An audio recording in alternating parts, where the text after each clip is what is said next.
Yeah. But back to EJ, back to your, I want to know for the girl that's like, yeah, right. I'm not me, essentially. The Could girls never like be me. Yeah. The girls who are like, absolutely not. I'm not seeking to that human. What would you suggest in other forms of Priya? What? I was about to say hanky dropping and I went like in Panty dropping. And I was like, you want to talk about being forward? If you drop your panties, I can't tell you what might happen. Not drop your panties. You are not married, sis. Don't drop them. Hankies? Yes. Panties? No.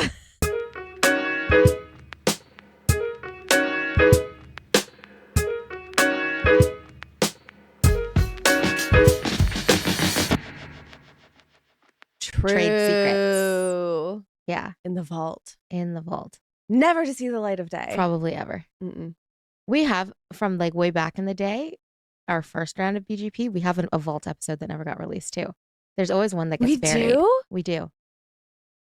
I don't even remember what it was about, but I remember it got buried. Oh, we should go back I said and that listen like to it got buried like Olivia Pope. Bury it. Anyway. It's handled. What's up, everyone? Welcome to episode 4 of Big Girl Panties, the podcast where faith meets real life, and we dive into the heart of womanhood. Priya, welcome. This is Priya, one of the hosts. I'm Shaina, the other host, and we invite you to join us on embracing the messy, the complicated, and the beautiful aspects of life through a Christian lens and put on our big girl panties to tackle the tough stuff together. Okay. We were just reminiscing on our old life. Our past life. In private Christian education, small church basement schools. Yeah. Good times. It brought us together, so I'm here. It did. For that reason alone. For that reason, Worth I'm it. in. Yes. Anyway. Okay. We have lots to talk about today. Yeah, we do. Yeah. And I'm itching to get to the main point, but we'll start off light and easy. Okay. To just warm us up a little. Tell me what would be in a Priya Grace starter pack. What do you mean by starter pack? So essentially, like starter the essentials. Oh, my essentials. For yourself. Mm-hmm. Like if I needed to go collect all the things I needed to be you, what would I need? Ooh. Yeah. My skincare routine. Yes. Crucial. Non-negotiable. My skincare routine.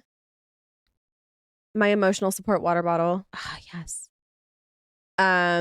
Wait, I have to pause you. What? Do you have a specific emotional support water bottle, or is it just whatever water bottle you pick up at the time? Oh, no, it's one. Is it the one I'm thinking of? Yeah, the one that's right there. Okay. Yeah. Keep going. The pink cup is prettier, so it's here. Yeah, but she's not. The emotional support water bottle is never far. She's within reach. It's with me at all times. We walk through life together. The ups and downs. Yeah. I would need that. I would need black leggings. Yeah, that's a really good one. Black leggings. That's a really good one. A claw clip. Mm-hmm. What else? What's essential to be me? The way am I gonna get kind of like existential about this later? I know. Am I about to have a crisis? It's the way you said that. You're like, what do I need to be? What do I need to be me? Oh my gosh. Am I me right now? Do I have everything I need? Everything I need. Lip balm. Yes, and body cream, because I can't be out here dry. That's just yeah. I just cannot. Yeah, I actually can't live like that. What else do I need? It just has to be a few things. This is not to be you. This is the starter pack. Remember that. Oh, okay. That makes me feel so much better, because I was gonna. I saw it happening. You had a way off. Wild look in your eyes. Okay. You good? No, starter pack. Okay. Yeah, I think that was good. Mm-hmm. Yeah, I can't think of for a starter pack for you what I would add. Like maybe pickles or something as like a quick little snack. I was gonna say snacks. Yeah. Just I need snacks. Yeah. But I like yours. And my ADHD meds. Oh, throw that in there essential. too. In fact, add that to the top of the list. Right up there with black leggings. I think black leggings though was the most iconic one you've said because that's so true. Yeah. Okay. I love it. Yeah. It's a comfort item. Yeah. Literally and figuratively. Yeah. Okay. What about you? Okay. I think I'm going to start off with lip balm as well. Mm-hmm. Because I go feral if my lips are dry. Like I can't focus. I can't concentrate. No, me neither. And the world is ending. No, absolutely ending. Like I don't know what I would do. Sometimes I think I have to stockpile lip balm just in case like a crisis happens. Yeah. This almost never happens because I do stockpile and I keep them in multiple places. But if for some reason I ever don't have my lip balm and I realize that I don't have it, even if in that moment I wouldn't actually need it to put on because my lips are feeling dry in that moment, my body starts to play tricks on me. And then I'm like, but do my lips feel dry right now because I don't have it? And if I needed it, what am I going to do? No, I do that. The second I realize I left it like home without it or whatever it is. Terror. I'm like, I'm screwed. Terror. This is it. It's done. It's a wrap. Mm-hmm. Yeah. So that's right up there. I wrote down my list because I'm going to forget everything. So let's see. Smart. Ooh, my Bible journal and colorful markers. I genuinely like, that's a very much so Shaina starter pack. I need that. A tumbler of some sort that's minimum 30 ounces. So like my Stanley right there, preferably 40 ounces. I take the 30 ounce out of the house, but really I walk around with my water bottle like this. Yeah. Like so emotional support water bottle essentially. Yeah. No, small water bottles, the worst. Yeah, they really don't give what they need to give. No. Like what am I going to do? Take 2 sips and then have to go refill it? Yeah. That's so much of it. Yeah. But like if it's a small water bottle, then there's not enough water in it for me to feel like it has my back. You know? I do. Yeah. Yeah. Emotional support water bottles are a lifestyle, but I agree. Let me see what else. Oh, you know what? An Ember mug. So the Ember mugs are, the ones that keep your tea hot. So, and with that, I'll say a Plum Plus rewards card. I was going to say a book, but I'm going to rip through that book really quickly. So, my bookstore rewards card, that would be my starter pack, those combined. The Skims soft lounge pajama set. That is definitely in my starter pack. Yeah. It's sad that I don't sleep in anything else. I'm like, if they're all dirty and I have multiple, I'm like panicking. I'm like, what am I going to wear to bed? Like an idiot. Really? Yes. I haven't tried anything from Skims. No, I should. Skims is amazing. I'm not going to lie. Out of all the brands the Kardashians have come out with, Skims takes the cake. I'm sorry. It does. I believe that. Yeah. I believe that. Yeah, it really does. So that, and then, a heated blanket or a heated pad of some sort. The chronic illness in me, she needs to be warm at all times. Otherwise the pain ensues. So that and Pilates grip socks. Ooh. Oh, can I add one? Yes. My slippers. Yeah. Oh yeah. Her slippers, no one can see them, but they're literally right there. Yeah. You always also have some never sort of slipper or slide. Yeah. But specifically, I'm picky when it comes to slippers. Okay, do tell.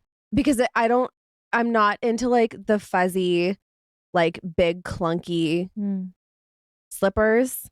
Like I don't wear slippers for warmth. I wear them for comfort. Okay. So I need the ones that are like the thicker, like foamy thing, like the pillow slides. Like that's what I wear. Nice. I don't like the feeling of actually like walking on the ground. Levitate, elevate. Yeah. Slippers over socks. Okay. I'll give you that. I think that works for you very well. Yeah. Okay, cool. What else? Was there anything else on your list? Let me check. Guys, I'm frazzled today, and I'll tell you. Oh, Dr. Jart sheet masks. Dr. Jart sheet masks. That is definitely in my starter pack. They're incredible. 1,000,000%. That could be in your starter pack too. Actually, it is. And when you said that, it just reminded me, and I slightly panicked a little bit, remembering that I only have 2 left. You have to restock. I Which do. one is your favorite? The yellow one, the ceramidin one. Okay. Yeah. Mine is the orange one, so the brightening one. So dang so good. Yeah. They put their foot in that. And they did. For real. Top tier. Yeah, if you haven't tried them, go try them. Yeah. But I'm actually... You're worried now that you only have 2. I'm worrying. It's okay. You'll be fine. You can go to Sephora at any time. Oh my gosh. Okay. Can you remind me later, actually? No, I will. I will. Thanks. Yeah. No, but I was saying I was frazzled. Yeah, tell us why you're frazzled, Shaina. So we obviously record at Priya's house. And EJ, sorry, let me not exclude EJ. And I am whipping out of my car. I got my bag. I got my Stanley. I'm like strutting.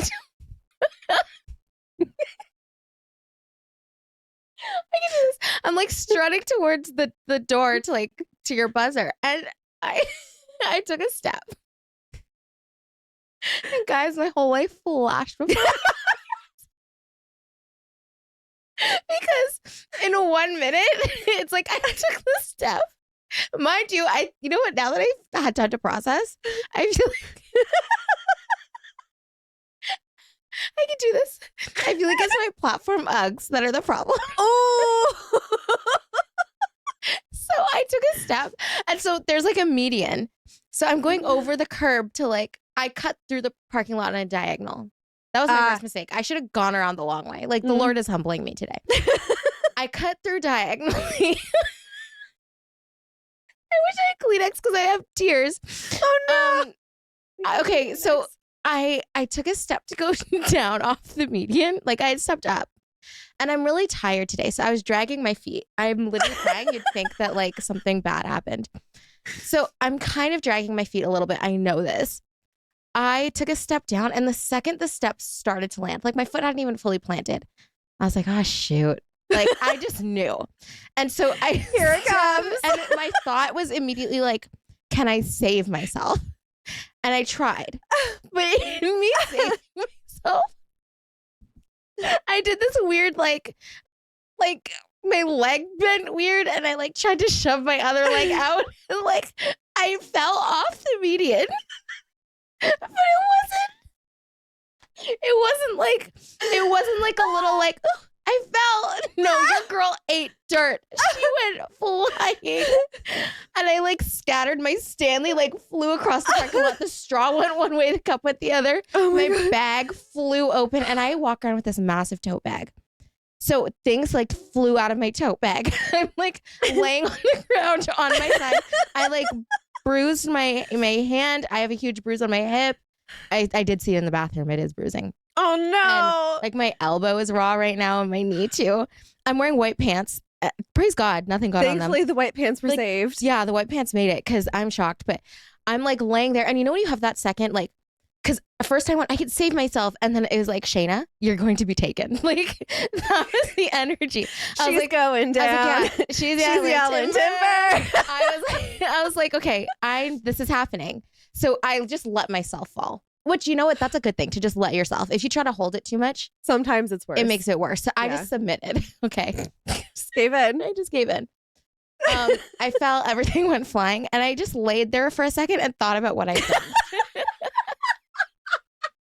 I was okay. And my first thought was is there a car coming? Actually was my first thought. Am I about to get run over? You, I'm now in the middle of the parking lot.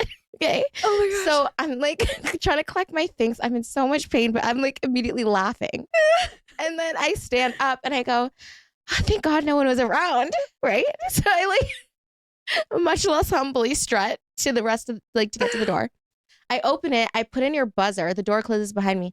As I'm buzzing and you answer, I turn around and there's a guy in a van getting out. And I'm how long has he been there? You've been What have you seen, sir? What did you see? The way I hustled through the door, go to the elevator, and I'm close. I was so worried he was going to come in after me. And then I'd have to address what had happened. Yeah. So I'm sorry, I keep hitting the mic. That's how you know.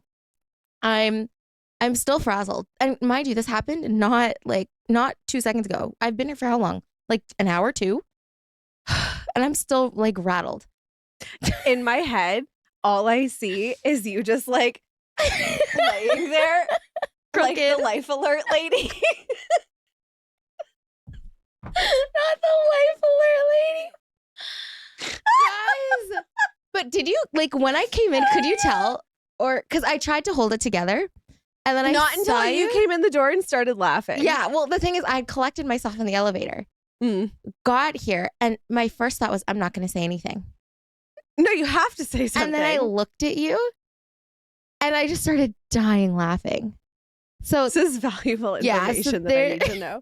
I don't remember the last time I've tripped and fallen. Like, I thought I'm almost 30. I really thought that it was time. I thought that I had closed that chapter of my life. Clearly not. Like, okay, you know, when you see models walking down the runway and they lose a shoe and they're like they're wearing calves? Like crazy shoes. Yeah. And their ankles just start like. That's for sure what happened. Mm-hmm. So if you saw me sprawled out in a parking lot, no, you didn't. You didn't. No, you didn't. And anyway, that's my tale to start us off, guys. I feel mush up. I'm not even gonna lie. So that's your big girl panty moment. No, it's not. It was a story of survival. The devil thought he had me. A harrowing tale. No, it's not. That's just my little embarrassing moment that I said I have to let everybody know. Yeah. It was a good laugh. I'm glad I could laugh about it. But because if you don't laugh, you'll cry. Yeah, and okay, that was another thought I had. For a second I was like, when I was laying there contemplating my life and all my circumstances, I was like, am I going to laugh or cry right now? Like, I wasn't sure what was coming up. Mm-hmm. Like, I was just waiting. Like, I felt something welling, but I didn't know what it was. It could be either. And then it was laughter. And I said, okay, thank God. Because, like, crying right now. Yeah. I wear mascara when we record. That's a big thing for me. That's true. So to cry, and it's never waterproof because God forbid, like, I have to wash it off after. So you have I only wear waterproof mascara. Oh, really? Yeah. I wore it once in my life and said never again. I hate non-waterproof mascara. I couldn't. Hate it. No, I realize that's like a hot take. Like I feel like I'm in the minority with that one. No, but I've heard people say that they think it holds a curl better. But my problem has never been my lashes curling. No, because you've always had very naturally curly lashes. Right. So that's not my problem. It's just I only wear mascara because I don't want to look like a naked mole rat when we record. But I hate it. And I was like, if I put on mascara and left my house and now I'm going to cry it off, not today. Cancel the whole recording session. Yeah. It's over. I'm unwell. We'll try again next week. Anyway, gosh. But since this is not my BGP moment, but do you want to share yours? And then I'll come back in. My BGP moment. So I'm working on caring less. Ooh. Mm-hmm. And not in like a flippant, like whatever, like I don't care about anything kind of way. Mm-hmm. But, and I've known this about myself for a while.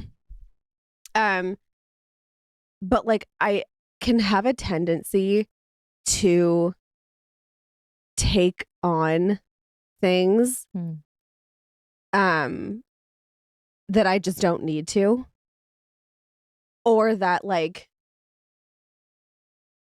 I honestly, maybe it's a control thing. Maybe I feel like if I take it on, then like I can fix it and therefore control it. I don't know. But yeah, I can have a tendency to take on like responsibility or like the weight of something that I just don't need to carry. And so I'm working on caring less. As in like I'm doing my part and I'm doing what I can in my lane. And what happens in the next lane is none of my business. Nice. Yeah. I have follow-up questions. Okay, go for it. One, what does that actually look like? The working on not caring less. And 2, when you say it's a control thing, in what context? Are you thinking about what other people are doing and like you see them doing something that they could be doing better and you take it on? Or is it more like you're concerned about the things you do and how they affect other people? Like, what does that look like? No, I think it's not what I do and how it affects other people. I actually think it's how what somebody else is or isn't doing is going to affect what I've done. Mm. So, for example, I think it's a little bit more of like a bigger picture kind of thing. So if I have a part to play in, okay, how do I explain this without getting too Spilling detailed the and tea. exposing, spilling too much tea. Susie and Brian. No, I'm kidding. Yeah. Okay. If there's like a system where like multiple people System. where like multiple people are like working together as a team to like make this thing function and thrive. Yes. And I see how it could and should function and thrive and what it would take to get it to that point. And I'm like doing the most in my lane to make sure that that happens. Sorry. But other people in their lanes with what they're doing in their part are not. Either they're not doing what they need to be doing, or they're kind of like undermining what I'm doing in a way. It just makes me want to be like, this is so frustrating. Y'all are stupid. Like, just listen to me. Yes. Like I'm telling you, and not even in a prideful way, but like I'm telling you that like this is not going to work and here's what is going to work. But at the end of the day, the bigger picture and of how this system thrives is not on me. Right. And is not my responsibility. And it's actually not even going to affect me at the end of the day. So it's doing what I can in my lane and then letting go. Wow. Yeah. And letting the chips fall where they may. Yes. Yeah. What's your process in letting go? Because I think sometimes we will say, oh, I'm just going to let it go. And either the way we let go is really unhealthy and you're not really letting it go, you're just distracting yourself. Or you say, I'm going to let it go, and then you continue to pick it back up and examine it. Like, it's like, you know, the whole, and another thing. Yeah. Like, that's what we end up doing. I mean, I think that right now, I don't even know if I have a process. This is like a relatively new thing. That's great. So right now, it's like, there's been moments of me literally repeating to myself, it's fine, it doesn't matter, it's fine, it doesn't matter, it's fine, it doesn't matter. Listen. Yeah. Sometimes that's the way it happens. It has to be that way. Yeah. Okay. Yeah. I like this for you, though. I think that that's really good. Yeah. It's not easy to do that. No, it's not. There's been other times where it's fine. I don't care. It's fine.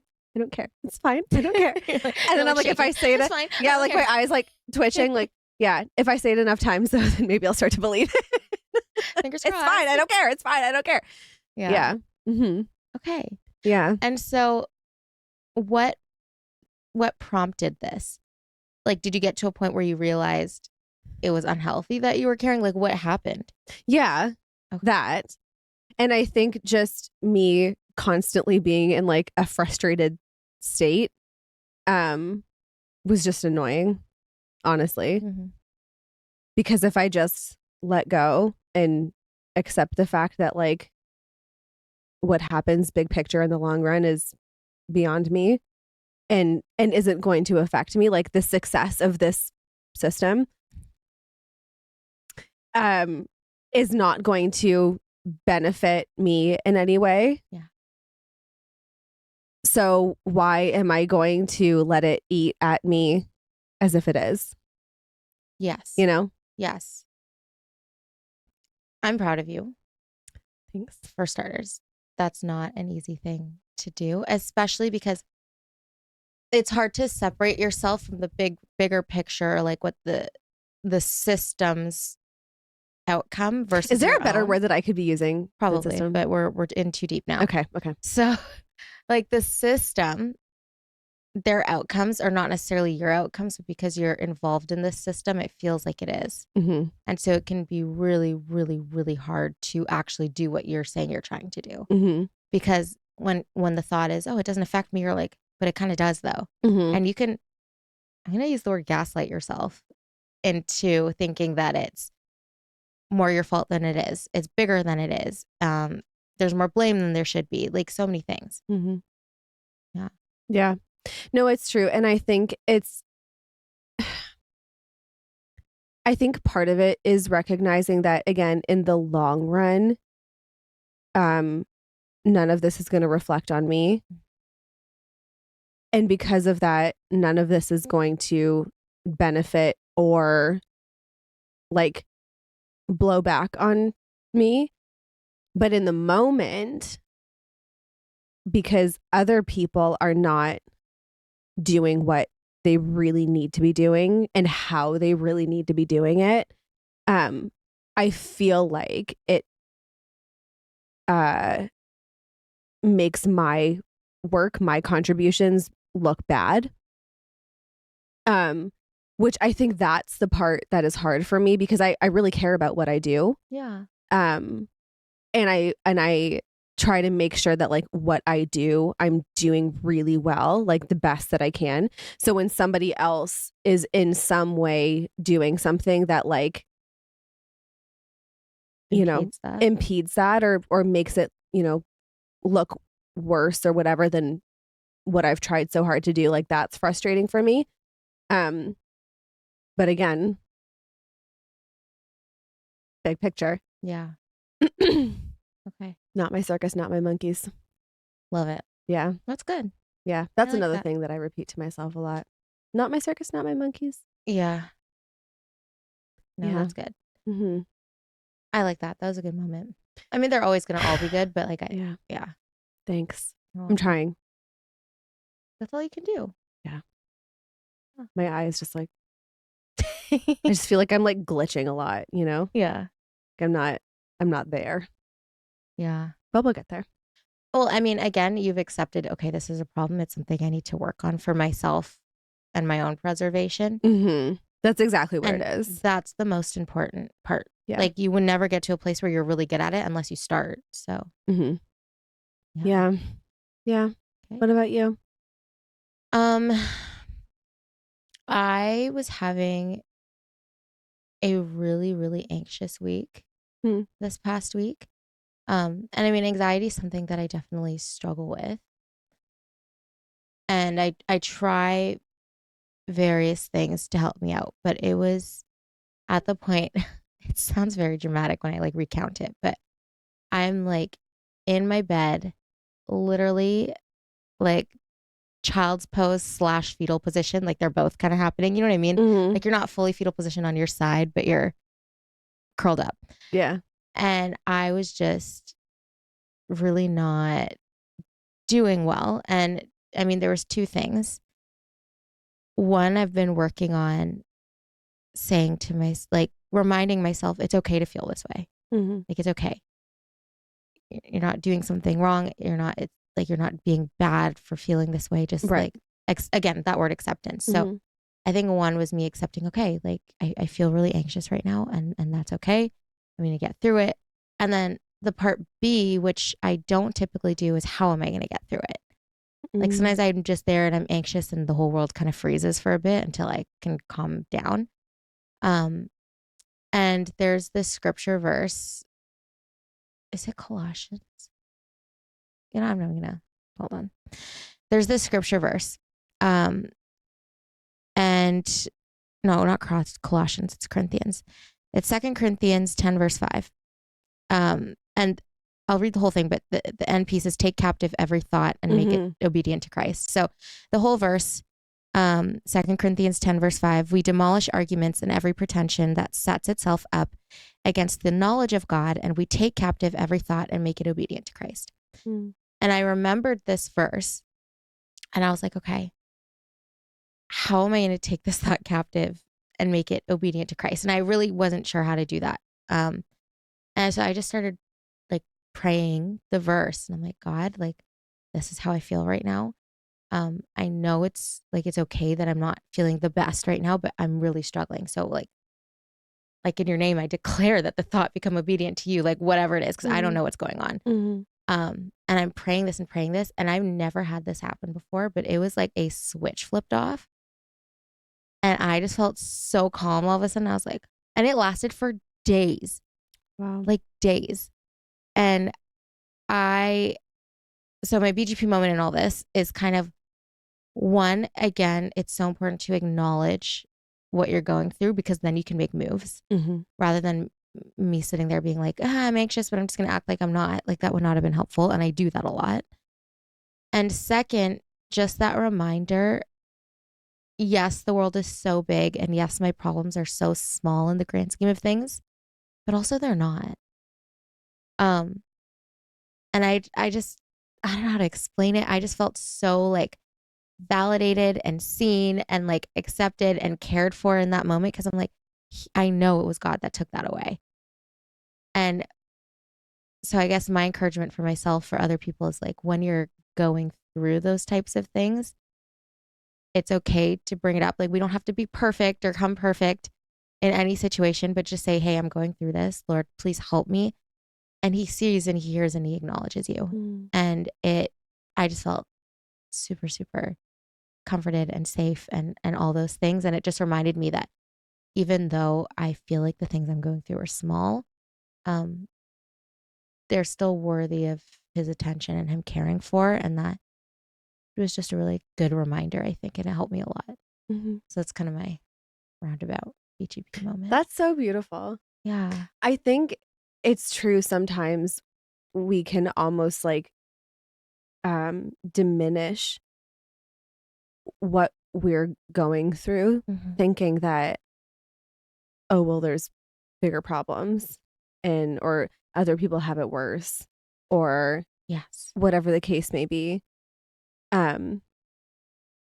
But like you said, God cares about us and the things that we as individuals go through.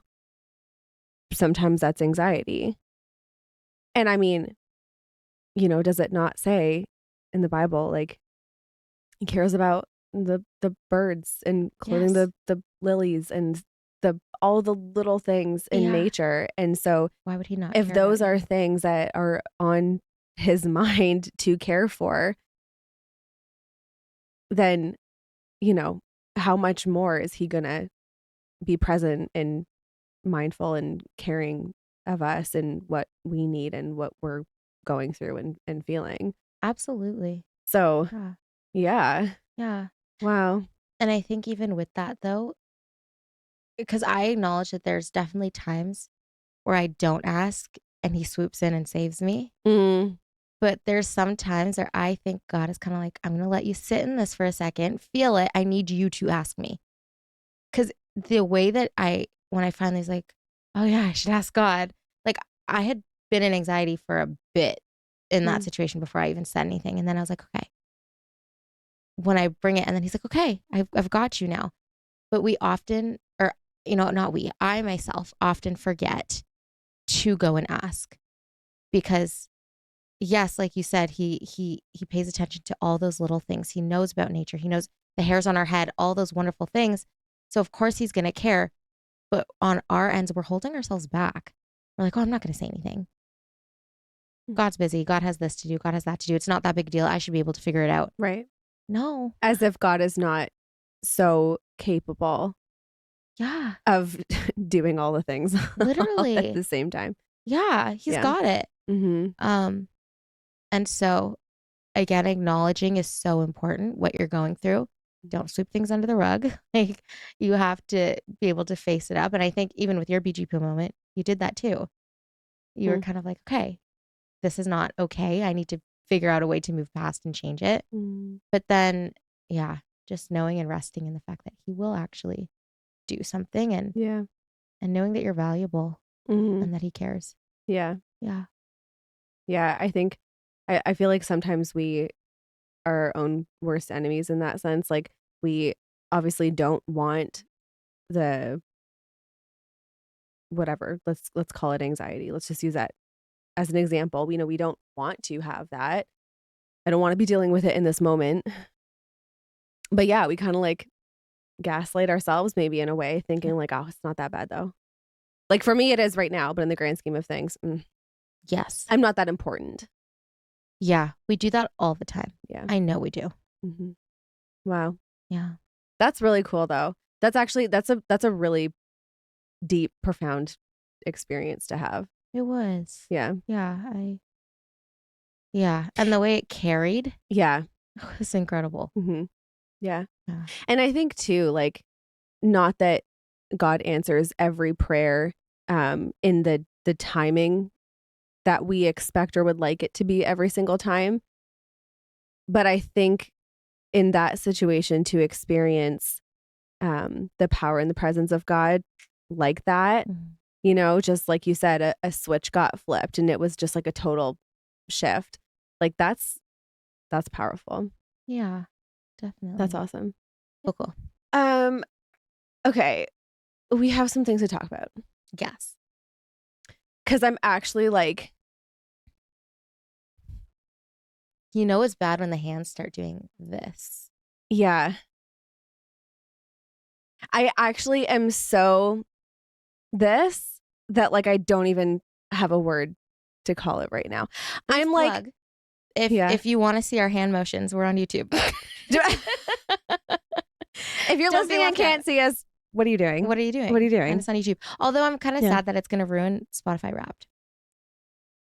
But I digress. I didn't even think about that. It's okay. Go ahead. Oh, well. Come back in. No, I'm like confused. I'm annoyed. I'm perplexed. I'm angry. Okay. I'm so many things. Okay. There was a situation this week. Talk about it. And you know what? She said, I will. Thank you. No, I was just going to say, when I think about it, if like Scandal was real life, Olivia Pope would be all over this situation, because like I feel like this is like the PR nightmare, like extreme, that they would be like, we got to call in the big guns. The woman who rises and falls president. Which ironically, she's a woman. And so for that reason, I feel like they wouldn't. But anyway, tell me I'm wrong. So there was a men's conference. Yes. This past week. Mm-hmm. It's called the Stronger Men's Conference. And if you like follow Christian news or whatever, then you probably have heard about this. So this conference, it's a men's conference. And that's like a critical piece of information. It's a men's conference put on by men for other men. There's only men in attendance. For us, by us. Yeah. Like men. That's the vibe. Okay. And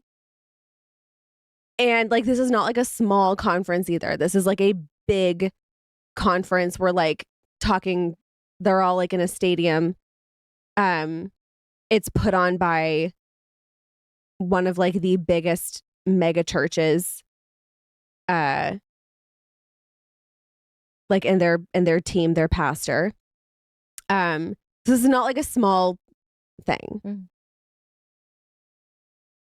I guess this conference has a history of being weirdly extravagant and lavish and kind of outlandish with their opening acts, I guess you could call it, which is weird to say because it's a Christian conference. So the idea of there being an opening act is just very strange. That's my first cringe point. Yeah. But Continue. I genuinely don't know what else to call it.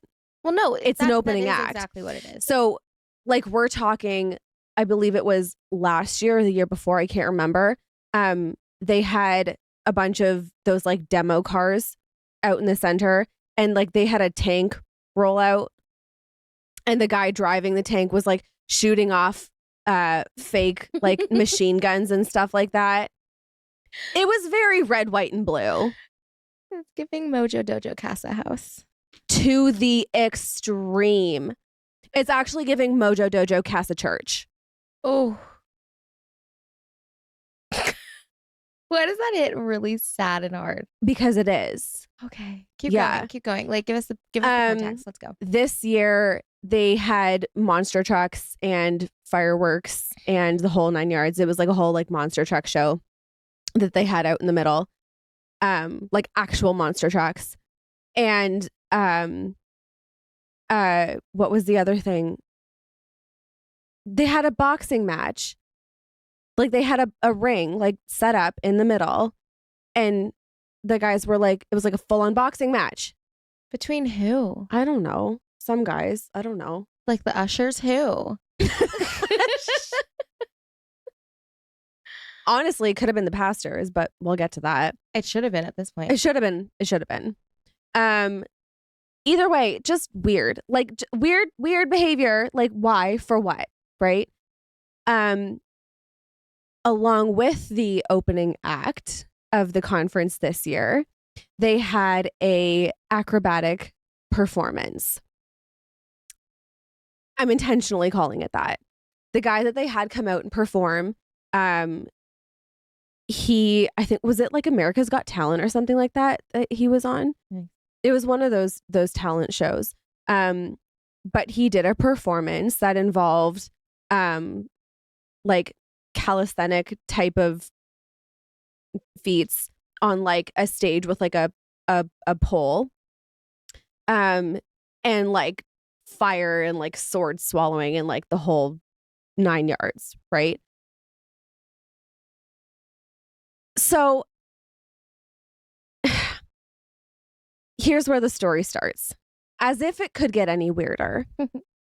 Mark Driscoll, a pastor named Mark Driscoll, was one of the speakers at this event. And he came out after to, I don't know, Make his address, give his speech. I don't know. Probably his keynote time. I feel hesitant to call it a sermon. Just, I don't know. I mean, after the carrying on that happened, I just feel hesitant to call it a sermon because I just don't know. Context. I mean, I didn't watch it. Maybe it wasn't actually a sermon, but I'm going to call it a speech for now. And he started this whole thing off by basically calling out this whole performance that had just happened and saying that there was a stripper pole set up and that the Jezebel Spirit has been in the building. It's in the room with us. And that this stripper pole was there, and that this man was carrying on with a Jezebel spirit and was like all up and on this pole the way that a stripper is in a strip club when she's trying to seduce men, sorry. Yeah. And yeah, and that, you know, the Jezebel spirit is here and blah blah blah. And in the middle of him calling out this whole thing, keep in mind, he's the guest speaker. He's been asked to speak. The main pastor of the church who's putting on this whole thing starts calling out from the audience, "You're out of line." So now the guy's being heckled. He continues to talk. And then this pastor, what's his name? Bill something, whatever. Bill Johnson. His name's Bill Johnson. Calls out, "You're done." As in, like, you're done. Like, get off the stage left. Security, like, yeah, kind of thing. So Mark Driscoll goes, okay, I accept that, puts on his hat and walks off stage. Then Bill Johnson comes on the stage and starts with a decently aggressive tone, I would say. Like, you can tell that he's not happy, very evident in his tone. Starts addressing this whole stadium full of men, saying that he was out of line for doing this, and if he thought that something was wrong, then he should have talked to me before, and starts quoting Matthew, what is 18. it? Matthew 18, you know, if somebody offends you, then you need to go to them, you know, privately, and he was out of line, blah, blah, blah, blah, blah, basically, right? Then the whole stadium of men starts booing him for kicking Mark Driscoll off the stage. Basically, Chaos. The whole thing, I've pardoned my French, but I don't know what else to call it. It just was. I genuinely, I don't think that any other word would suffice here. So I just, and there was more, but that's like, that's the gist of what happened. And I just have so many thoughts. Okay. Where do you want to start? I have thoughts too. Of course. Like, I'm perplexed. Walk me through the perplexity. And annoyed I'm a lot of things. Yeah. Pick one. Start me off.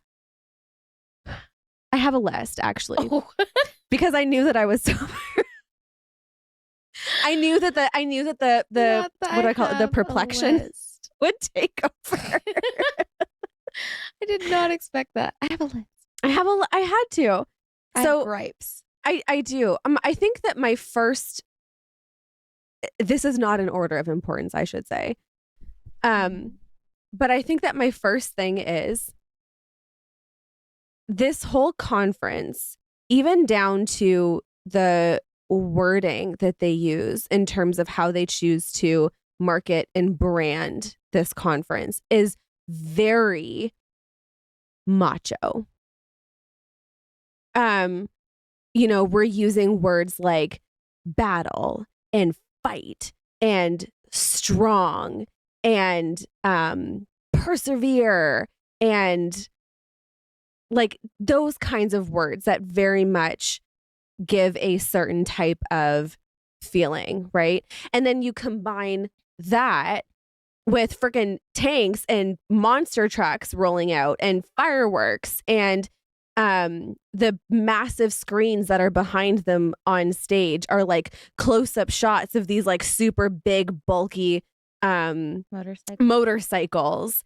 And you know what I'm saying? Like, there's a vibe. It's giving Mojo Dojo, right? Mm-hmm. And I think that one of my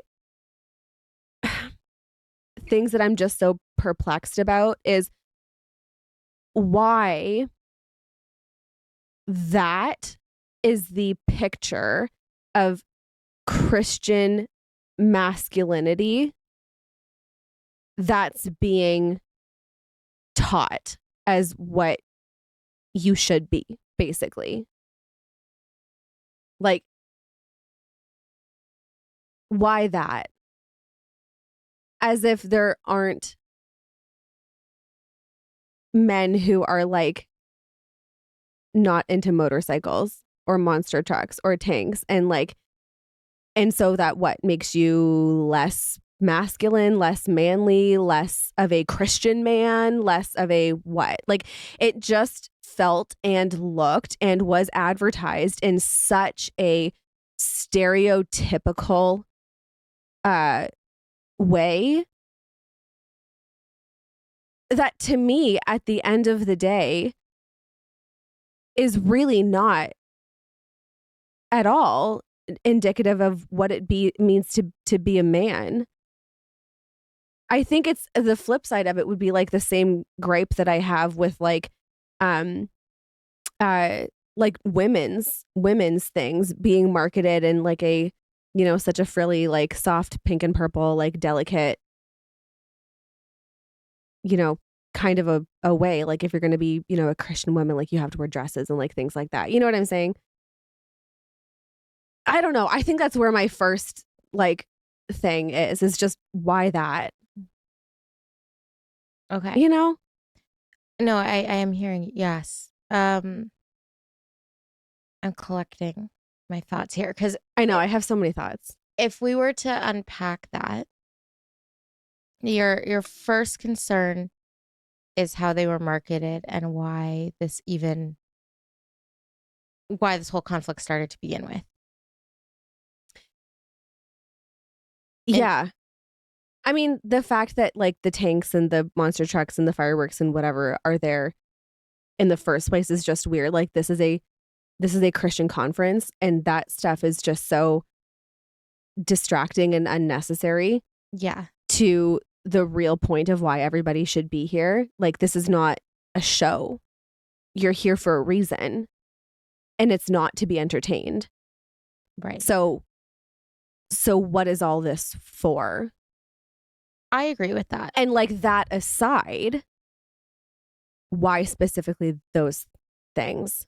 Because again, it's branding Christian masculinity as being, it looks like this one thing, which is just not the case, you know? Yeah. So, I mean, I'm 1,000% with you on, I don't think that when we're coming to learn about the Lord, when we're coming to worship and try to improve ourselves, whether it be like in your weekly, you know, church group, whether it be at a conference or something like that, God does not need our fanfare. Like he's got that. He literally brings honor and glory to himself. So he does not need our help. And I think that having things like basically a demolition derby happening, and you know, like the huge like motorcycle this and that and like entertainment, I agree. It's unnecessary. And I think it's distracting to the point. And I also think that it perpetuates this idea that God has to be presented in a way where it's entertaining. Like we're not there to be entertained. We come before God because we recognize that he's King of Kings, Lord of Lords, that he changed our lives and that he has power. Like that's why we're there. So it kind of confuses me. Whose idea was that to have all of that, again, fanfare and just like foolishness, really? Like why is it there? But I do think it's interesting, the whole masculinity piece, especially compared to the kind of language that was used to admonish when it was highlighting feminism so much, or femininity. Because that's my next thing. Yeah, because, and here's the thing, I'm going to say, I don't think it's inherently bad to like promote a men's conference and use words like strong and persevere and things like that. But it's also important to keep in mind that like we're made in the image of God, men and women. And so that means that God has all sides to him. So God could be gentle. God could be patient and caring. Did you hear that? Sorry. God could be patient and caring and kind and like soft as well. Like he nurtures. Yeah. I think it's unfortunate that sometimes those words aren't used when marketing to men because I think they worry it's a deterrent, which really, when we're talking about God, nothing should be a deterrent. Like if we're talking about God, you know, it's either you want to be there or you don't. Really, truly. Like, are you hot or are you cold here? So if you want to come in and like a word like gentle is being used at a men's conference, it doesn't really matter. Like we still know that you're going to be talking about God and manhood and all those things. But I understand why those words might be used. Now, when he came in with the energy of like, so he phrased it as, I thought it was interesting because when I watched the video, There's definitely a pole, but I would by no means call it a stripper pole. It just looked wouldn't like either. a pole to me. Yeah. And yes, it was raised up, and I understand why he was like, it's giving a Asherah pole, which again, that's something that, you know, in biblical times, like prophets of Baal and things like that, they would have these high places that they'd raise up, and like they'd do their dances and they're like cutting of themselves and all these things to like worship the idols. So I get that. But I think it's interesting that the first thought is, oh my gosh, it's a stripper pole. Like it couldn't be a telephone pole. It can be any other type of pole. Like, why is it immediately a stripper pole? But to say it's a stripper pole and then to immediately jump into there's a Jezebel spirit in this place, rather than like, guys, this is not a spirit of God. Like, why are we all here like just flouncing around? Like, what does this have to do with what we're here for? It immediately went to like, there is this seductress spirit, which I think is just interesting considering that this man's conference that's very masculine forward and very, again, Mojo, Dojo, Casa house. If you don't know what that is, it's a reference from Barbie. Kind of patriarchy vibes. It rubbed me the wrong way because it felt like this is messaging I've seen in the church time and time again. When men fall short, when men are confused, it's probably a woman's fault. So, yeah, I mean, that's a big part of it for me because I saw so many people basically praising him for calling out just the absurdity of the whole situation. And I mean, I guess in theory, yeah, it's good that somebody called it out, although not even because he totally backtracked later and we'll get to that. But he did it in a way that blamed women. Yeah. Like, how can you be at a men's conference that was organized and put on by men for men? There is only men in the room. Women have nothing to do with this whole situation. No, they and want to somehow he managed to drag women into the conversation and make women the problem. Yeah. I mean, one, he's saying, you know, there was the stripper pole here, right? Well, one, no, it's not a stripper pole. That's a piece of metal unless there is a stripper present. Like, honestly, stripper present. Okay, but irrelevant though. Ex-stripper is the key. And honestly, to me, the guy, the performer himself is irrelevant to this conversation. He was hired. He came and did his job and left. Yeah, like, and actually, he's catching a lot of hate for this whole thing, which which is crazy. He put on a what's the word I'm looking for? Not gymnastics. Yeah, like an acrobatic, calisthenics, acrobat, whatever, a performance based on his like physical abilities that absolutely had nothing to do with the seduction of anybody. Yeah. I could go on a whole tangent there, but I'm not going to. We won't. Let's stay on track. Yeah. So again, like why? Why call it that? And again, there was no stripper present, so it was not a stripper pole. And he said, you know, a stripper pole that a stripper uses when, you know, she's trying to seduce men.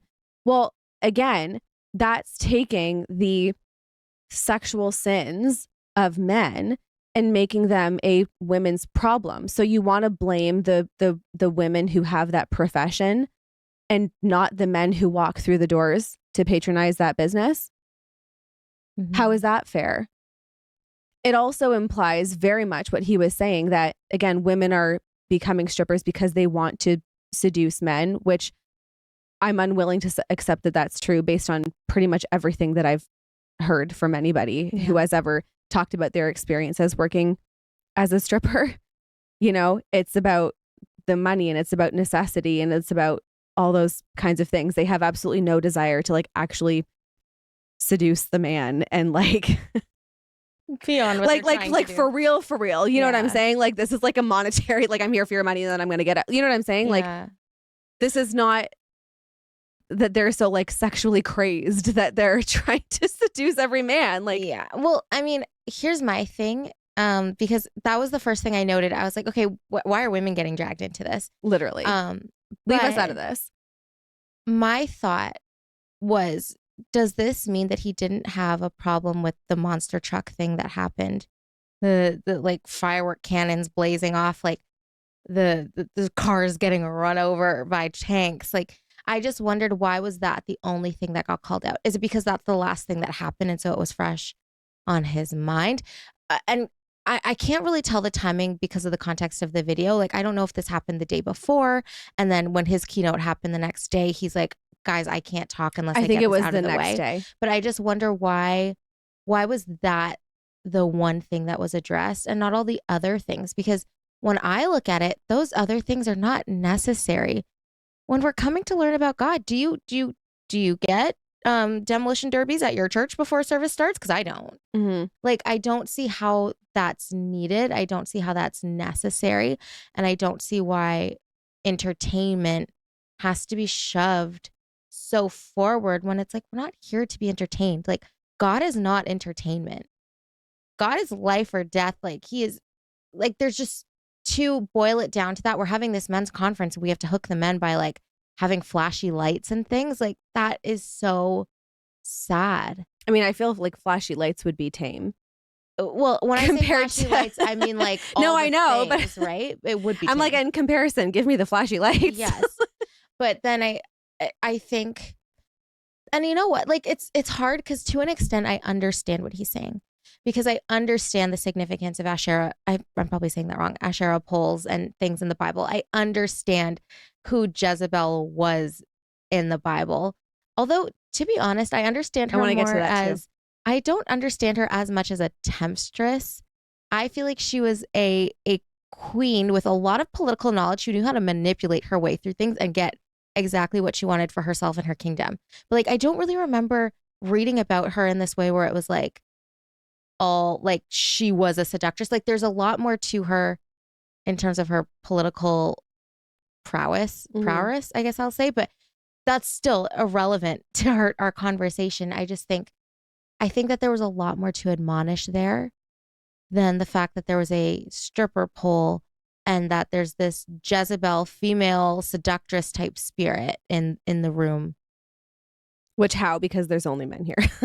Yeah. And it's like, you could have phrased it so many other ways. It could have been like, guys, like, do we really think that this is setting our minds and our hearts up for meditation and worship? Like, is this what we needed? But he went straight to like, yeah, there's this female seductive spirit in here. Mm-hmm. What were your other thoughts though? Like, I know you have many. Well, I wanted to, I think for me, just a huge, honestly, theme in general with a lot of these problematic pastors, I'm just going to say it, is the blaming of like blaming women, right? And the lack of accountability for themselves and teaching men a lack of accountability and blaming women. And I think that in part leads into the whole Jezebel Spirit thing. Because when I first heard him say that, it didn't sit right with me and I couldn't entirely figure out why. Aside from the fact that, like, why are you dragging women into this, right? But specifically the term Jezebel Spirit, it just totally didn't sit right with me. And I actually want to read something because this really articulated it well for me. So I obviously didn't write this. This was written by a lady named Sheila. I don't know how to say her last name. Sheila Gregory. I don't know. Okay. But she is really actually a very interesting person. She and her daughter, do a lot of work on trying to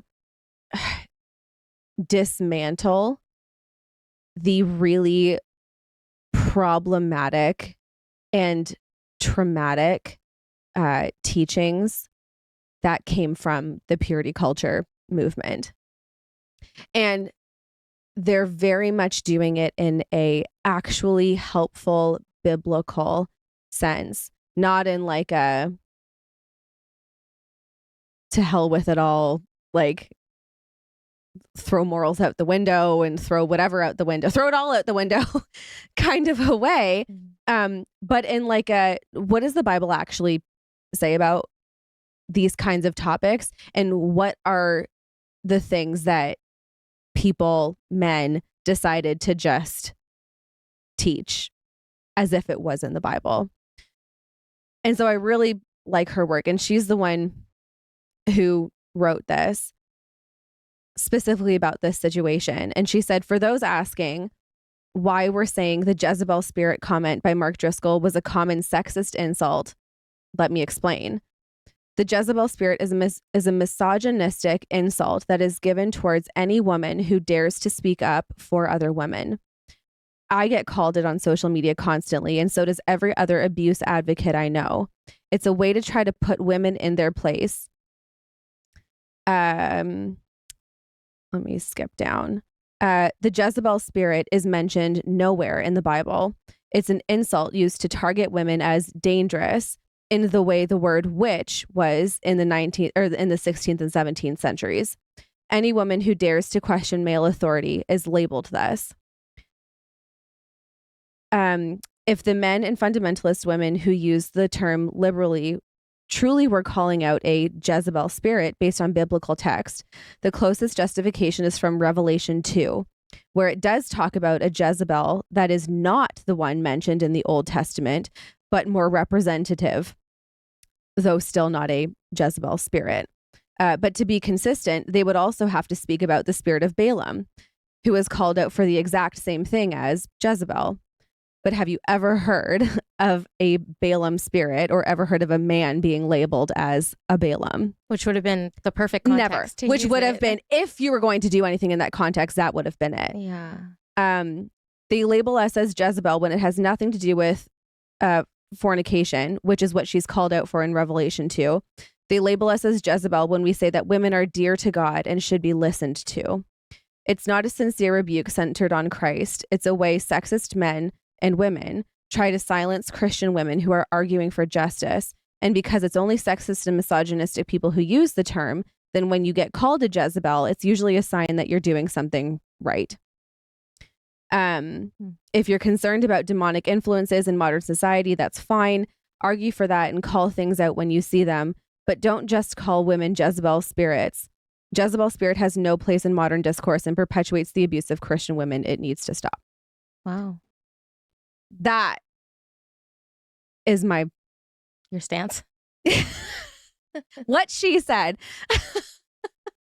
But that kind of summed up what I'm thinking. Like, why is it that it's okay to just throw around that term when women have absolutely nothing to do with what went on there?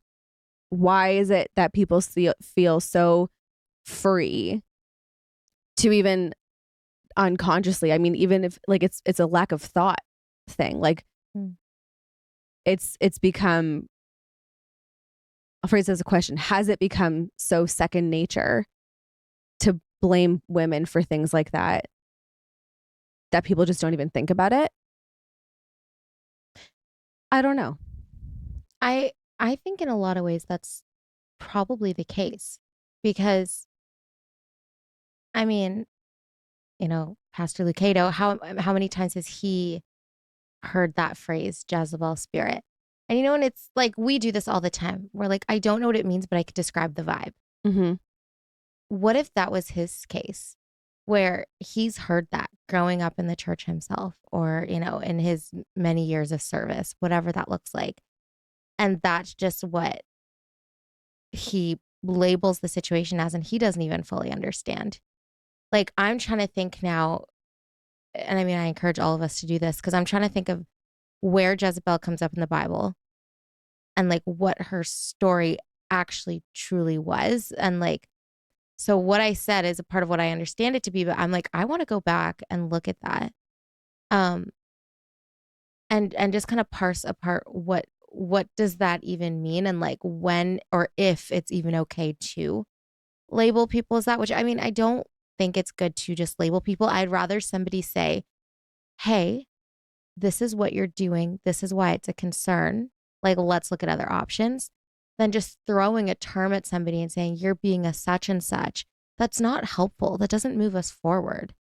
And so like I understand what she's saying in that, like, you can't just throw that around for what? And like, especially considering that the context, it's usually when women are standing up and actually doing something, that all of a sudden that is thrown to like cover it, because it's like, oh, the women shouldn't be doing that. But then if we look at, and maybe I'm taking us off topic a tiny bit, but I'm going to go there.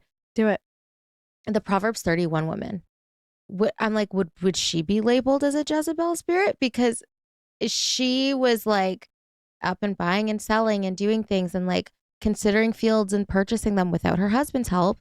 And like, again, industrious and just having her own business, caring for things on her own, like being outspoken.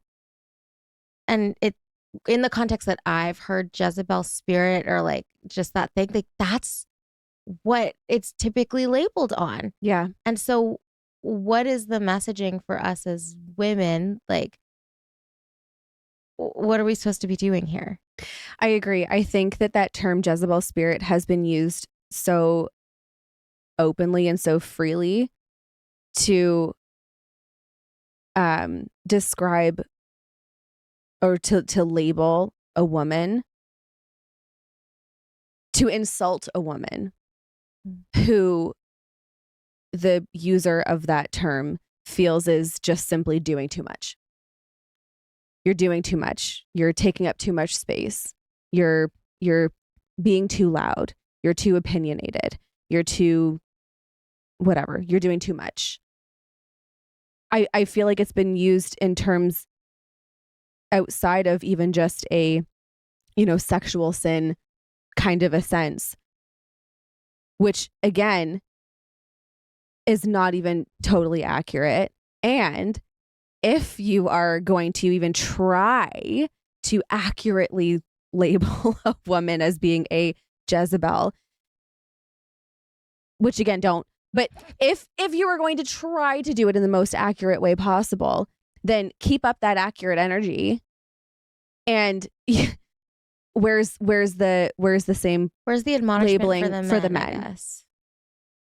Yeah. Which, and again, I what I don't want is this to turn into a whole like, I don't want us to come across as like, oh, men are trash because now they're doing this. Not at all. Like, and well, that's why I'm clarifying, because I think that this was just very unfortunate and full of confusion. And I think we have to be careful, yes, about what we're putting on other people and how we're drawing other people into things. If this was a women's conference and like, I don't know what they would bring out that would be the equivalent. Like, I actually have no clue, but I don't think it would also be fair to now all of a sudden be like, well, this is because of the men.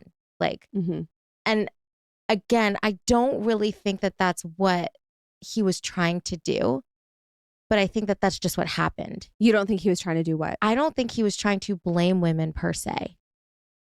But I actually disagree with you. No, I don't think he was trying to, but I believe that, like, again, the culture that sometimes comes up and the messaging that can come up and just these like deep rooted thoughts that happen in the church, like it can be perceived that way. I don't really think that that's what he was trying to do. Here's why I think I disagree with you. Okay. And this is actually maybe another like point of contention maybe that I have with this whole thing is what is the vetting process that you're planning team goes through and who they choose to ask to speak at these events. Now, in this specific case, the Bill, what's his face? Oh gosh, let's put some Pastor respect guy on his name. Well, I don't know. No. Maybe I should, but to be honest, I don't feel like I want to. I know, but that's a personal thing. Yeah. I'll work that out myself Bring later. it to Jesus. Bill Johnson. Okay. He has a bit of a controversial past, to say the least. Okay. When it comes to him and his church. Scammy things, some shady things, some like weird prosperity gospel type stuff, like just weird, like problematic kind of stuff. So, I mean, if he's the one who's heading up this whole thing, then it kind of makes sense to me that he would be okay with asking somebody to speak who has a similar reputation. But Mark Driscoll has a history. I think I called him Max Lucado earlier. I did not mean that. It's Driscoll. Max Lucado. Is it Max Lucado? I'm so sorry. I redact that statement. It's Driscoll. I'm very sorry. I need to put respect on his name too. It's not even Max. It's Mark. Mark. Ah! Yeah, Mark. I don't know Mark what I'm Driscoll. Talking about. Okay, guys. You know, whatever. When from I this see in my point forward, head, can you just please say the names one more time for everyone's clarity, including my own? Bill Johnson is the pastor who is heading up, who heads up the whole situation. Yes. Who kicked Mark Driscoll? Mark Driscoll is off the stage. Mark Driscoll is the guest, and I put quotes around it, the friend of Bill Johnson. Okay. Who went on stage and spoke against the performer. Making the Jezebel comments. Yes. Okay. I knew all this. The reason I keep saying Max Lucado is because I recently was at the bookstore and I saw a book by him that looked interesting. And so now his name is stuck in my head. That's so funny. And so, yeah, I'm really sorry about that. You know what I think whenever I see I say the name Mark Driscoll is, you know, when you go to the grocery store and you get the raspberries and the name of like the farm or whatever is like Driscoll. Strawberries and that's what I see. Yes. In my head every time. It's like me too now. Driscoll. Yeah. Raspberries. Yeah. Anyway. Yeah. Sorry about that. No, it's okay. Yeah. He's got a bit of a sexist history himself. Interesting. With the things that he's said about women and to women. I think one of the most popular controversial things that he said was referring to women as penis homes. And so for that reason, Jesus, anytime you want to come back, please. Now would be good. Right now would be good. Right this second. Yeah. But for that reason, and so many other comments that he's made, like there's a lot. Yeah. I don't believe that he was actually not intending to be derogatory towards women or blaming women or anything like that. I actually don't believe that at all. Because that him not intending to be that way would be inconsistent with so much of what like has come out about him in the past. But I guess sorry. Can I just ask a quick question? Okay. What about specifically backs up your claim that his intent was to speak down on women based on what he said? Versus you just feel this way because you know his history. Okay, let me continue. Oh, because I was going to say, I think if I could just tack on, because my question was about to be kind of similar, which I feel like I have to preface because I almost feel like right now, like I'm playing devil's advocate and it makes me feel a little icky. I don't think that what happened was good. I don't think it should have happened. I'm not saying like I support yay or nay. Like honestly, it was a men's conference. It's none of my business. But since it happened in Christian culture and it's being talked about, here we are. But my thought was he intentionally being derogatory to women in that moment? or is he come from a background in which the lens in which he views things has a poor view of women, and so that comes out always? Yeah. In which case, are we blaming him for that specifically, or like what? That warrants even deeper conversation, I guess. Okay. Let me. So yeah, can I keep going? Shoot for the stars. Yeah. Okay. I think. Okay, actually, let me say this, because at the end of the day, I don't know the man. So maybe I should clarify and say that I cannot just assume that his intent, like hard and fast, was to be rude towards women in saying that. Mm-hmm. However, I wonder if because of his past approaches to women in the way that he speaks about them and his evident thoughts towards their value, etc., would just cause him to think or not think about women in a certain way that would lead him to make those remarks. Does that make more sense? So, yeah, maybe he wasn't intending, watch this, I'm going to be so rude towards women, watch this, But is his underlying thoughts and feelings towards women so little and so demeaning, I guess, that it just comes out? Yeah. Unintentionally. Yeah. I don't know. Well, and on the flip side of that, and again, this is just me observing, but like what has happened from years of that type of mentality occurring, and this is not even just in the church problem, this is a worldwide thing. But on men's side, these harmful ideologies and like systemic things that kind of like, come up and change the way in which they view things or the way they might approach things. And then on women's ends, I think that we have a very deep sense of guardedness. And I'm not saying that we shouldn't, because women get burned again and again and again and again. But I think that we do have that sense of guardedness where I wonder, like, if any of the men in the room had that thought, were like, wait, why are they bringing women into this?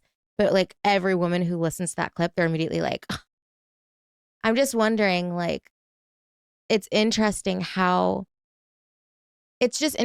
one harmful thought, how much it breeds. Because now you have a man who is kind of like bringing women into a situation, whether intentionally or not, that it probably doesn't need to be there. They should be talking about, there's bigger fish to fry in that situation. And then you have women watching on and being like, oh my gosh, that's so awful. Like how could they just drag women into this when we weren't there? We had nothing to do with it. And it just continues to perpetuate this very unhealthy interaction between men and women. And it's, again, there's just not a word I can use except it's so harmful. Mm-hmm. And whether it's intentional or not is besides the point. The point is there was harm done, Yeah. Yeah. And I think obviously you would like never be able to take a poll of every single man who was in attendance to like get his thoughts on, what was your initial reaction when this whole thing went down? As interesting as that would be. Because I agree. I don't think that every man holds that same idea in view of women. I absolutely don't think that. And I absolutely disagree with the idea that that whole, men are trash narrative. They're absolutely not. Like, that's a lie. I hate that. Mm-hmm. Do not subscribe to that. And so I think that because not all men are that way, it's unfortunate that at a men's conference, that is the a Christian men's conference. Yeah. That is the perspective, the outlook that the world is that's being talked about from the stage. Yeah. Can I give a small male perspective? Very short. Yeah. Because, I mean, it's two women right now speaking about men stuff. I think what I received when I heard it, although I hear everything you guys are saying about where the narrative of the Jezebel Spirit would come from belittling women, I actually think most men would receive it more as a shot towards gay men, not women. That's it. I'm out. Keep going. Which actually is interesting because he did bring that up in his whole address. I think my main problem with this is, and again, I also acknowledge he got cut off. I don't know. We will never know what else he was going to say beyond the first admonishment he gave. But I wonder, like, was he going to address, like, hey, men, like, we don't need all this to learn about how God is applicable in your life. You don't need all this. Was he ever going to say that? Was he ever going to address it to them that, like, you're fine as you are? Because what I'm seeing in all this, to have this men's conference, which again, I'm so happy they have things like that for men when they're helpful. Mm-hmm. Not that one specifically, but and I mean, again, but other ones. I wasn't there. We didn't hear all the keynote speakers. Like, there could have been some seriously powerful stuff happening. Sure. Right. Mm-hmm. So we don't know. But I think that the idea of you having to bring all this pomp and flair tells men that they have to show up with all this pomp and flair. And all you have to show up is as who you are, because God created you in his image. And so what I just so worry about is, like, when is somebody going to say that? Did they say that? Did we just not see it? What actually happened? And, like, on our ends, on the outside looking in, for everybody else who sees that, like, know that as well, to show up and learn about God and to see how he's applicable in your life, and just learn how to be a better woman, a better man, a better person in Christ. You don't need all the extra. Literally, they could have all sat on the floor with their Bibles and one microphone, and the exact same healthy points would have come across. Mm-hmm. And so we don't need all that. And I think that all the other things that we're seeing are just byproducts of us living in a world touched by sin. And, like, we know that all these patriarchal things, yes, people read the Bible, and there's obviously the world is built off patriarchy. But if you go to the beginning, God created man and women in his image. So I know that that's not what my God thinks. Like, he does not view me as any differently. Mm-hmm. He understands I might have different strengths and that, like, all these different things, but he does not view me differently and would not blame me for things of other people. Like, it's just not how he is. Yeah. Yeah. So I just hope that they had that conversation and we just weren't privy to it, of, like, all of this is not needed. Because at the heart of it all, sure, you know, the pastor, Pastor Driscoll came on. I had a moment of panic there. Pastor Driscoll came Max. in. Yeah. Is it Mark or Max? It's Mark. It's Mark. Raspberry boy, whatever. Pastor Mark Driscoll came in hot. He was clearly very burdened, though. And so I'm just saying, like, we don't know what else he was going to say. I hope it would have been something to call everyone to this higher standard of, like, we don't need all this. Like, we just don't. But I do think that in the process, he did drag women a little bit, whether it was intentionally or not. And it's okay for us to acknowledge that. And to also just kind of put it out there, since we focus on womanhood, that please, you do not have to accept the role of the Jezebel, the temptress, the problem when it comes to church, when it comes to faith.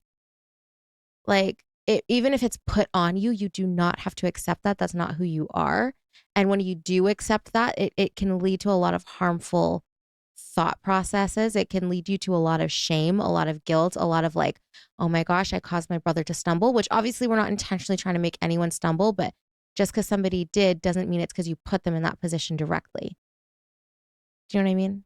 Yeah, I do. I agree. I think it's the idea of, I mean, like, I'm not my brother's keeper in that sense. Like I'm not, we are not as women responsible for the sins of men or preventing them from sinning or lusting or whatever. You can't take on that responsibility of trying to be that kind of a protector. I mean,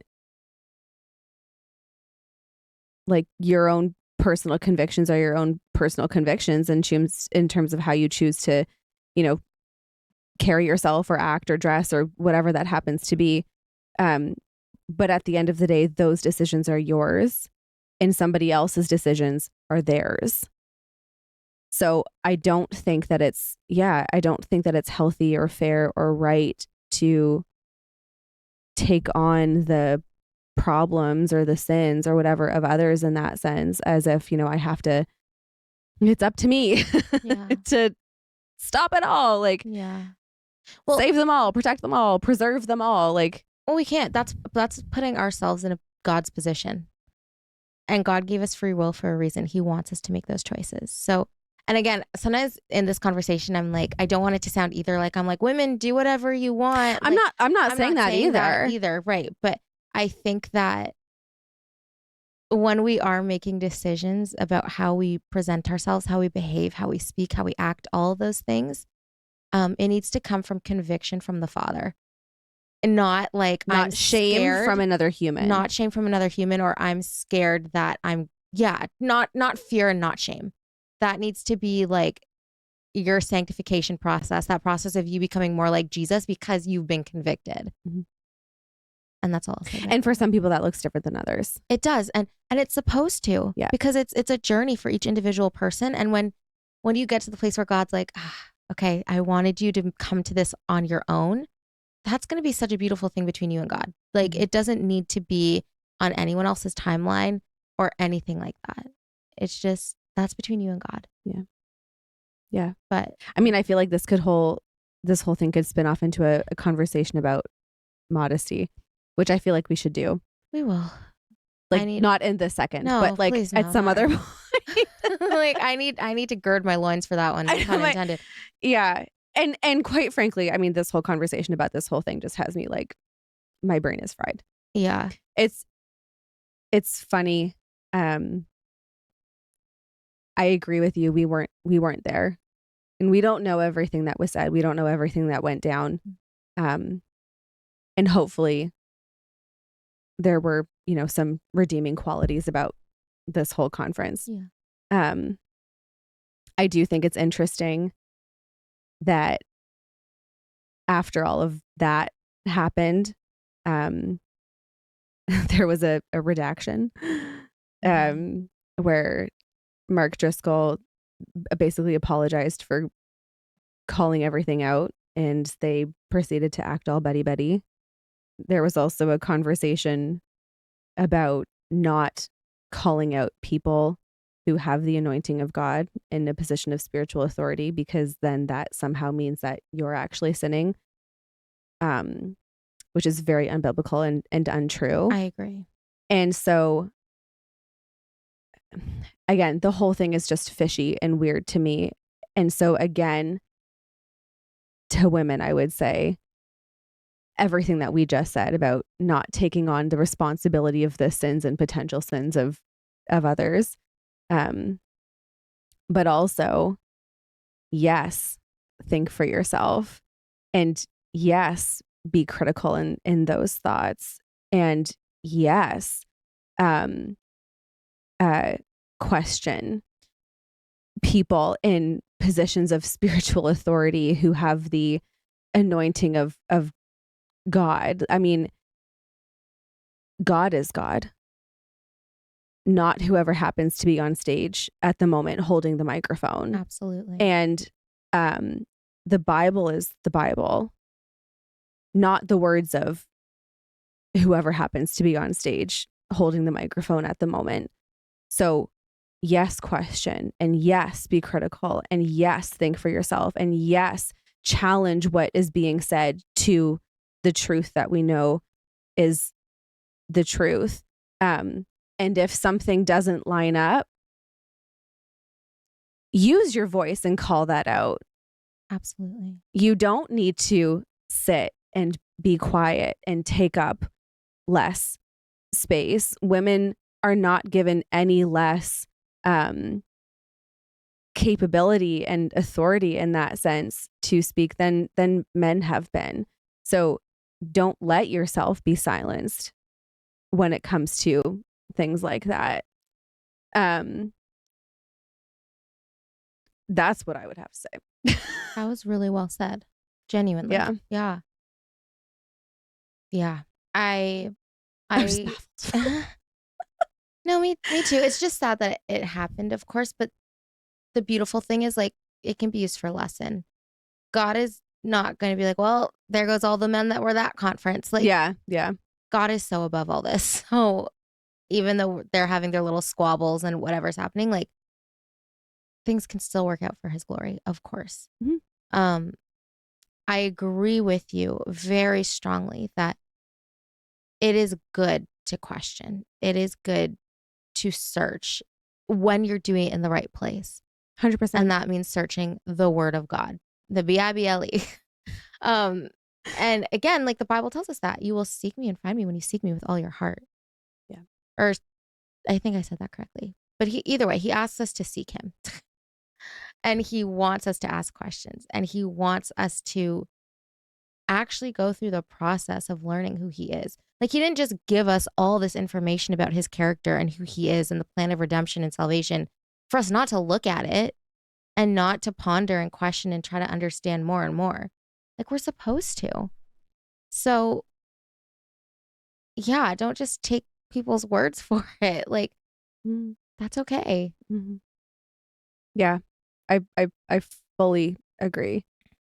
I think, yeah, that we as women should feel so empowered to be active participants in that sense, in our own faith journey, in church. Yeah, that's what I think. Yeah. Let's move on. I mean, yeah, let's do it. My brain is fried. Mine too. So, I feel like I lost brain cells, honestly. The more times I watch the videos from the whole conference, I can feel my brain cells going poof, poof. I'm crying. I mean, since we were just pondering about men and men's conferences, let's ponder about men some more. Okay. So, EJ, you're up. What a segue. It's time for boy briefs. Our resident non-toxic boy. So, and I actually think this is not slightly interesting. I find it very interesting. Obviously, I'm about to ask the question, but considering we just kind of came off the topic of what is placed on women and what's expected of women, my question is about pursuit in like a romantic sense. How would I phrase this? Okay, basically, what's the line between a woman pursuing a man versus a woman dropping her hanky? And I want to know, have you guys heard that terminology before? Like, drop your hanky? Yes. Okay. So I've heard you mention it before, Yeah. but I mean, an explanation would be really quick. good.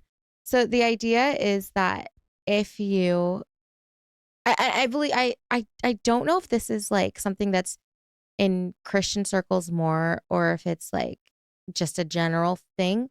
I feel like it could be a general thing, but the idea is don't shoot your shot with a guy, but give him hints that you're open to him shooting his shot. And so the idea of drop your hanky, he's going to pick it up. Oh. Right. Okay. So okay. I want to know just like, yeah, the general thoughts, like what would a woman do that comes too close to pursuing a man, is directly shooting your shot, pursuing a man? Or should you go more the drop your hanky route?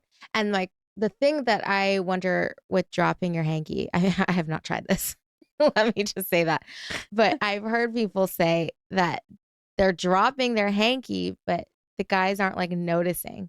And so I wonder, like, what would you say are some things that you could do if you're trying to drop a hint for a guy? The women are dropping, but the men are not picking up. Yeah, Okay. they're not picking up the hankies that are being put down. Okay. Okay. I actually think there's two lanes to that. Okay. I think if you're dropping your hanky and he's not picking it up, he doesn't want to. That's option one.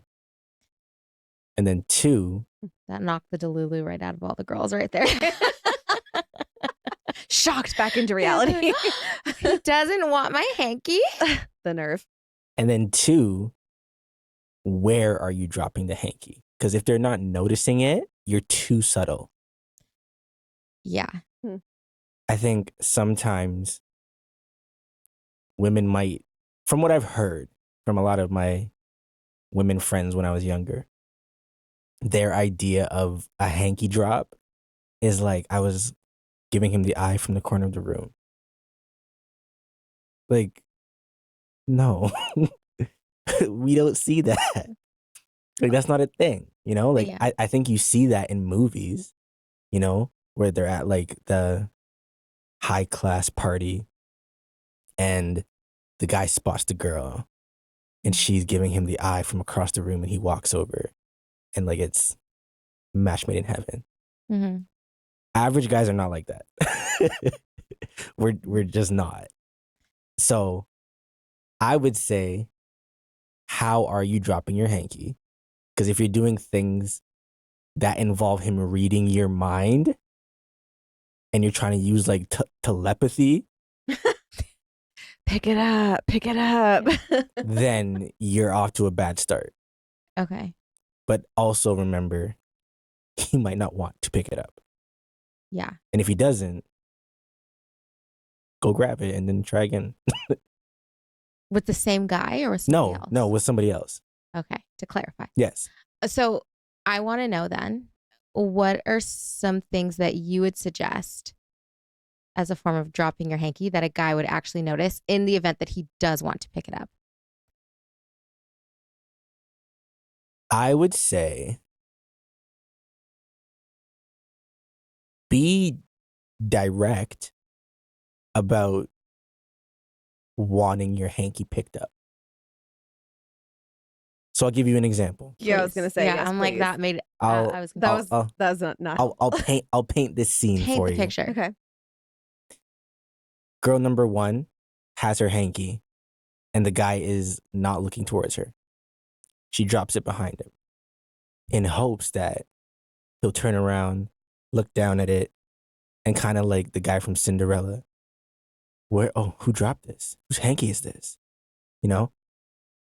When I think what would work better, drop the hanky behind him, tap him on the shoulder and say, would you mind grabbing that for me?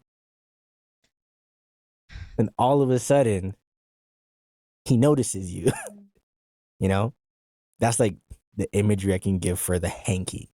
Okay, so give us a practical I was going to say, that example. sounds so well and good in theory, but like for the girls who cannot speak to men, I want to know, like, how on earth are you supposed to tap somebody on the shoulder? Okay. In very, very practical terms, Yes. ask him out. Whoa. Boom. That escalated quickly. Yeah. To like the point that I'd never be able to achieve. And I would say this. The line between dropping your hanky and pursuing is whether or not the girl is asking for the second date. For the second date. Yes. Unpack. I don't think a girl should ask for a second date. I think a man should do that. But I think a girl can fully ask for a first date, because that is direct and saying to the man, I'm interested in you. Do you find me as an enticing option? Then you go on the date. And then from there, or he'll either say yes or no. And if he goes on a date with you, do not ask him for a second date. Because if he likes you, he will ask for a second date.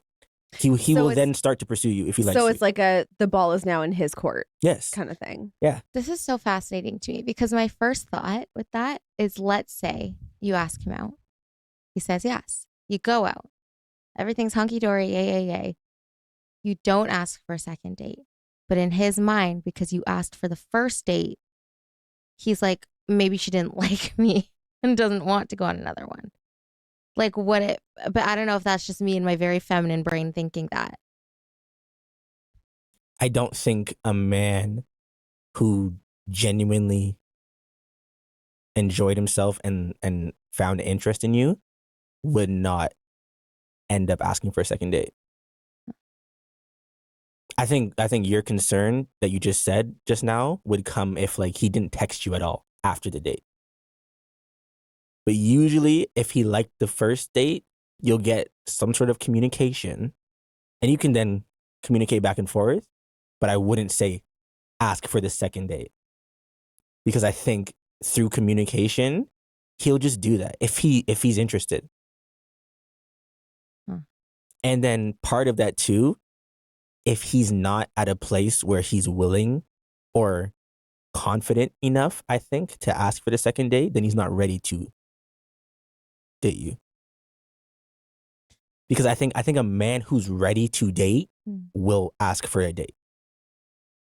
I was going to say, I wonder, like, I would think that if, you went on a first date with somebody and everything went really, really, really well, and like you both thought that it went really, really well, if he just left it up in the air, like, well, I had a really great time and I know she had a really great time, but she asked me out the first time, so I'm just going to leave it for her to ask me out again, kind of thing.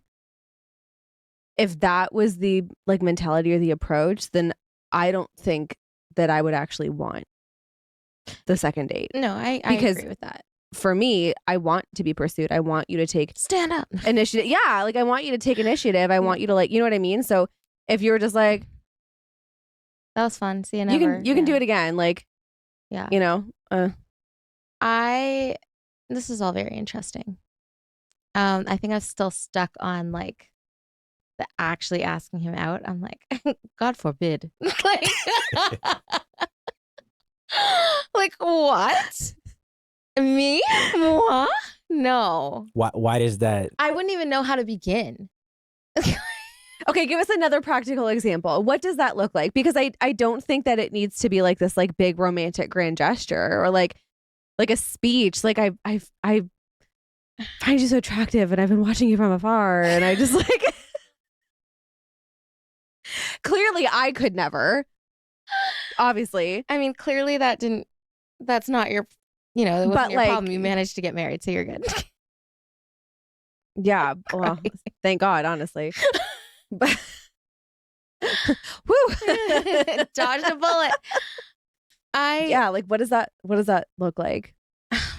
Like more practical examples of how to. Yeah, like how could a girl ask a guy out in a way that feels like low key and still feminine?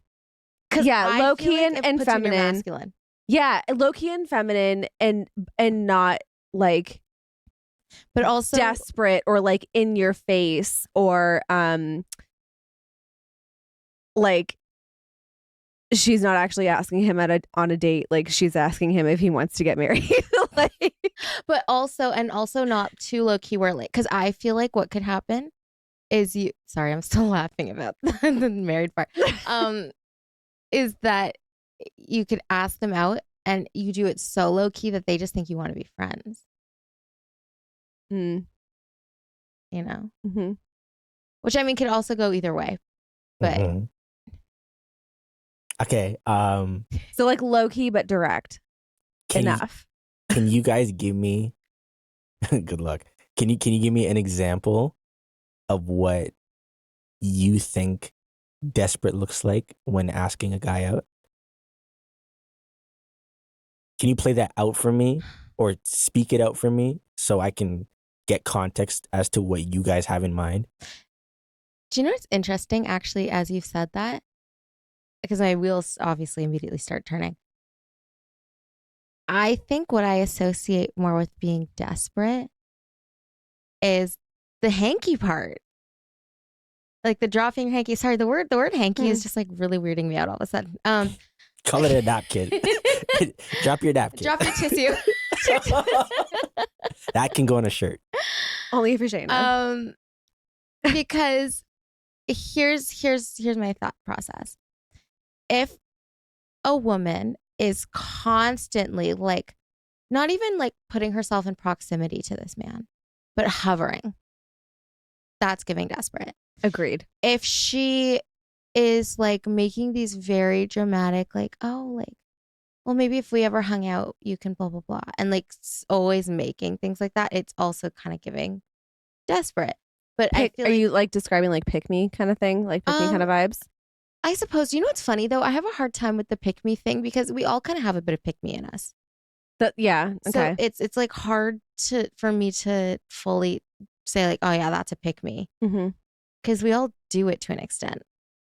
Okay. Some worse than others. I'm not gonna. Yeah. No, but I understand what you're saying. I think again, just like the hovering, maybe the like fishing for compliments. I think that's a big one. The like kind of hinting at the fact that you should like do something together or take a picture together or like hang out together in some capacity, but never actually doing anything about it can kind of give that energy. What? It comes to mind is that one person in like the youth group or the young adults group or whatever that at the end of the night is always like, where's my hug? Ew. That's gross. Don't be that person. Well, the funny thing is, I feel like in Christian meme culture, we see that as like the guy all the time, but there's totally where's my hug girls.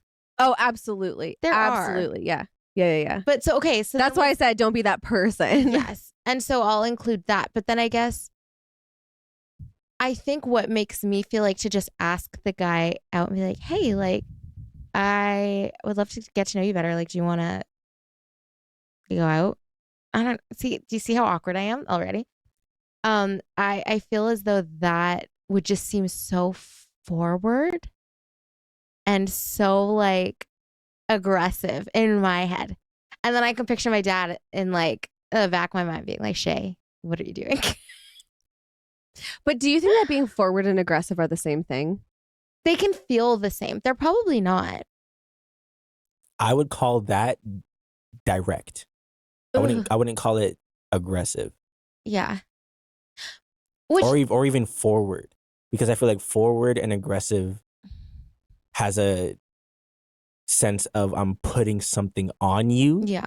Versus direct is I'm just letting you know what I'm thinking about. Yeah. I should clarify as well, because now I've switched into like I'm thinking about myself. And it does feel very, like, that just feels very non-Shaina-like to do something like that. But I don't know if I actually think it's, if a girl asked a guy out, I don't necessarily think it's aggressive or anything like that. I think it depends on your personality.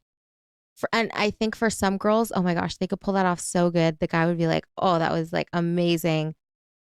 But there's some of us that just, it would not work for. It would not work for, or it just wouldn't feel as natural? Maybe even both. Because I think that you could feel a little bit like out of your element doing that, but like it would work. Yeah. I don't know. Sound off in the comments. Let us know what you think. Like, do you think it's aggressive, or do you think it depends on the type of person you are, your personality? Like, I just want to know what other people think about this, honestly. Yeah. But back to EJ, back to your, I want to know for the girl that's like, yeah, right, I'm not me, essentially. The could never like be me. Yeah, the girls who are like, absolutely not. I'm not speaking to that human. Um, what would you suggest in other forms of Priya? What? I was about to say hanky dropping, and I went like in Panty dropper? And I was Okay, like, you want to talk about being forward? If you drop your panties, That I can't tell you what might happen. Not drop your panties. Dro- You are not married, sis. Don't drop them. hankies? Yes. Panties? No. Hard no. Keep those It's up. the way I literally, it was on the tip of my tongue to be like, yeah, how would you drop your panties? Drop your panties. Yay! Oh my gosh. The way panties has become such a like common word for me now because of this. Like the amount of times I use it, I'm like, this is not normal. So hilarious. It's so funny. Oh my gosh. That could be the case for asking people out. What? Okay. Oh. I hear you. And technically, for my little therapist brain to kick in for a second, I do exposure therapy with people. And so I get that. The more you do something, the easier it becomes, the less fearful you are of it. But I also, I don't know if this is a hot take. I don't think you should be, how do I want to phrase it? I would never, for myself, I don't think I should be ever in a position where I'm asking out multiple people. And not at a time. I mean, like, how do I explain this? I think for myself, and I'm heavy on the for myself. Heavy. Okay. I don't think I would want to place so much focus and weight and emphasis on a dating romantic relationship that I find myself frequently in the position where I could potentially ask a guy out. Like, not because it's bad, but I just don't know if that would be very good for me. Like to constantly be like looking for that. Do you feel like because that would be a sign of desperation and you're not being like selective enough with who you choose to show interest in? That could be a part of it. I think I would be worried about myself as well with like, again, the idolatry of relationships and marriage. I would be concerned. Like, I don't think personally, I don't know if we're supposed to date people. Like, I don't think it's actually good for you. I think it ends up with I think you can end up with a lot of baggage. And not to say that if you've done that, I don't think there's actually, like, I wouldn't be like, oh, shame on you by any means. But I don't know if people who have dated a lot of people might agree that it can be hard on you eventually. Do you mean go on a lot of dates or be in a lot of relationships with people? Depending on your personality, both. Because I think some women might, just go on a date, but it is like an emotionally big thing because you hype yourself up for that date and it's like, oh my gosh, what if he's the one? Yada, yada, yada. Like women, we can like start planning the wedding before the time has come. But I think that's where the problem is, though. Yeah. I think, as we established in one of our very old episodes, a first date is an introductory meeting. Oh my gosh, throwback. Right? Yeah. And I think that a second date, in a lot of ways, is just a second introductory meeting. I would say it's also an introductory meeting. Like, it's like when you apply for a job, like you have a first interview and then if that went well, you get called back for a second interview. And if that goes well, you might even get called back for a third interview before you get offered the job. Yes. And so I feel like in a lot of ways, dates are kind of the same thing. I feel like if you're going into a first date having already pictured a whole life together, I mean, maybe calm down, sis. Maybe that one's on you. Like, I don't know. Yeah. if that's the best mindset, because for many reasons, but one of them being, I think if you approach it that way, then you actually open yourself up to the possibility of ignoring a lot of red flags that you would have otherwise seen if you hadn't imagined this whole picture perfect life together before you even get there. Yeah. Yeah. I think you're going into it with that sense and a little bit of like a bias, when in reality, this is an introductory meeting. Yeah. Go and assess the situation and then come back and like think about it. Yeah. You know? Well, and I mean, if that's the mindset, then I don't think that going on many a date is that harmful. If you're keeping it in mind, like this is just a date. There's no expectation. There's no commitment.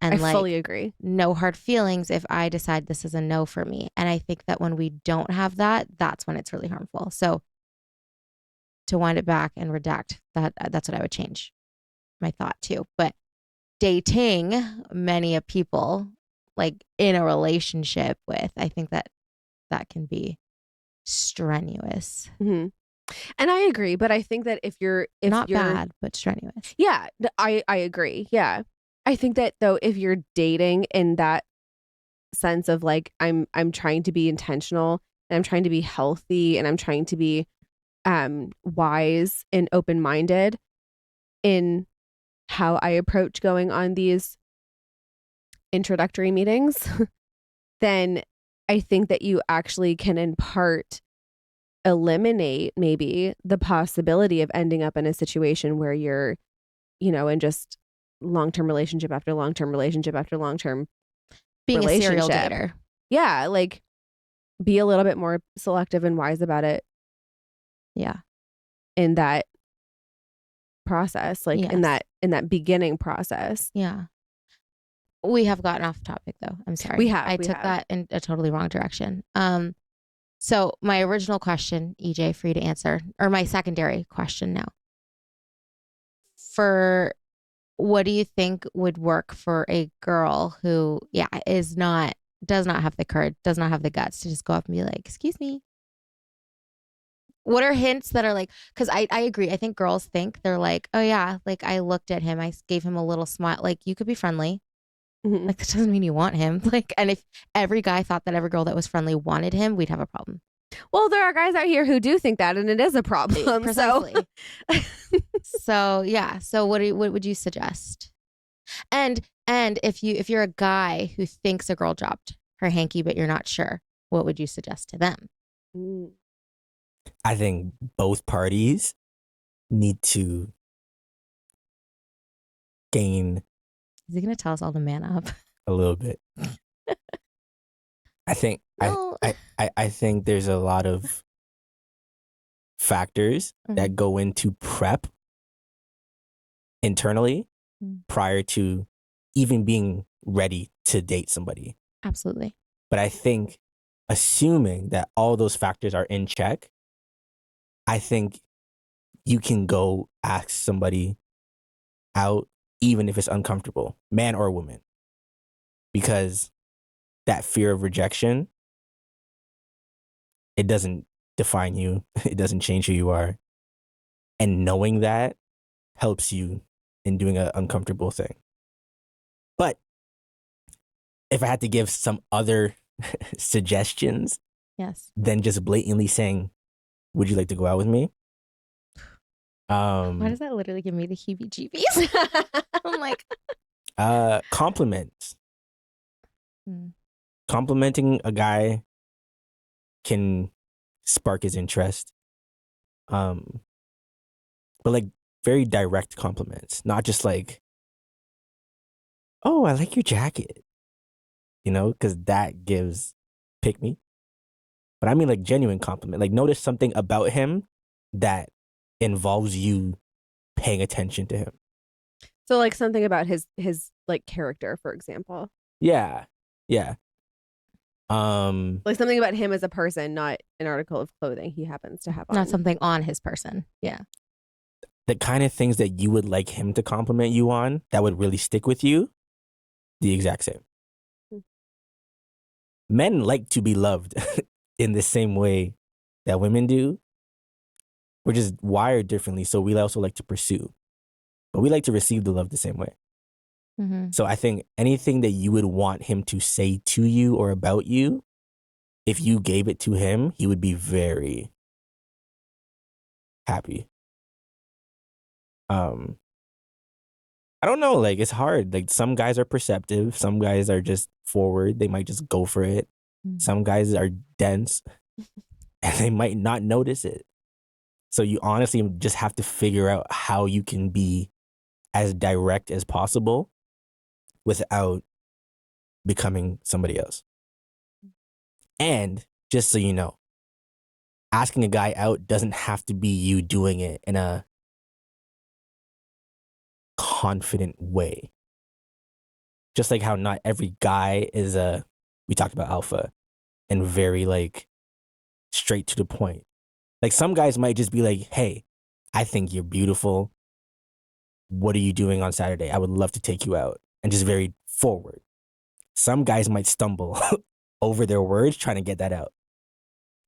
I'm interested, you know? Mm-hmm. And I think the same way a girl would look at that guy and be like, oh, he's so, what's the word? Sweet, endearing. Yeah. I think men will look at women the same way. And I think men will give women more grace for it because it's not the norm for women to ask men out. That's an interesting. Yeah, that's a good take.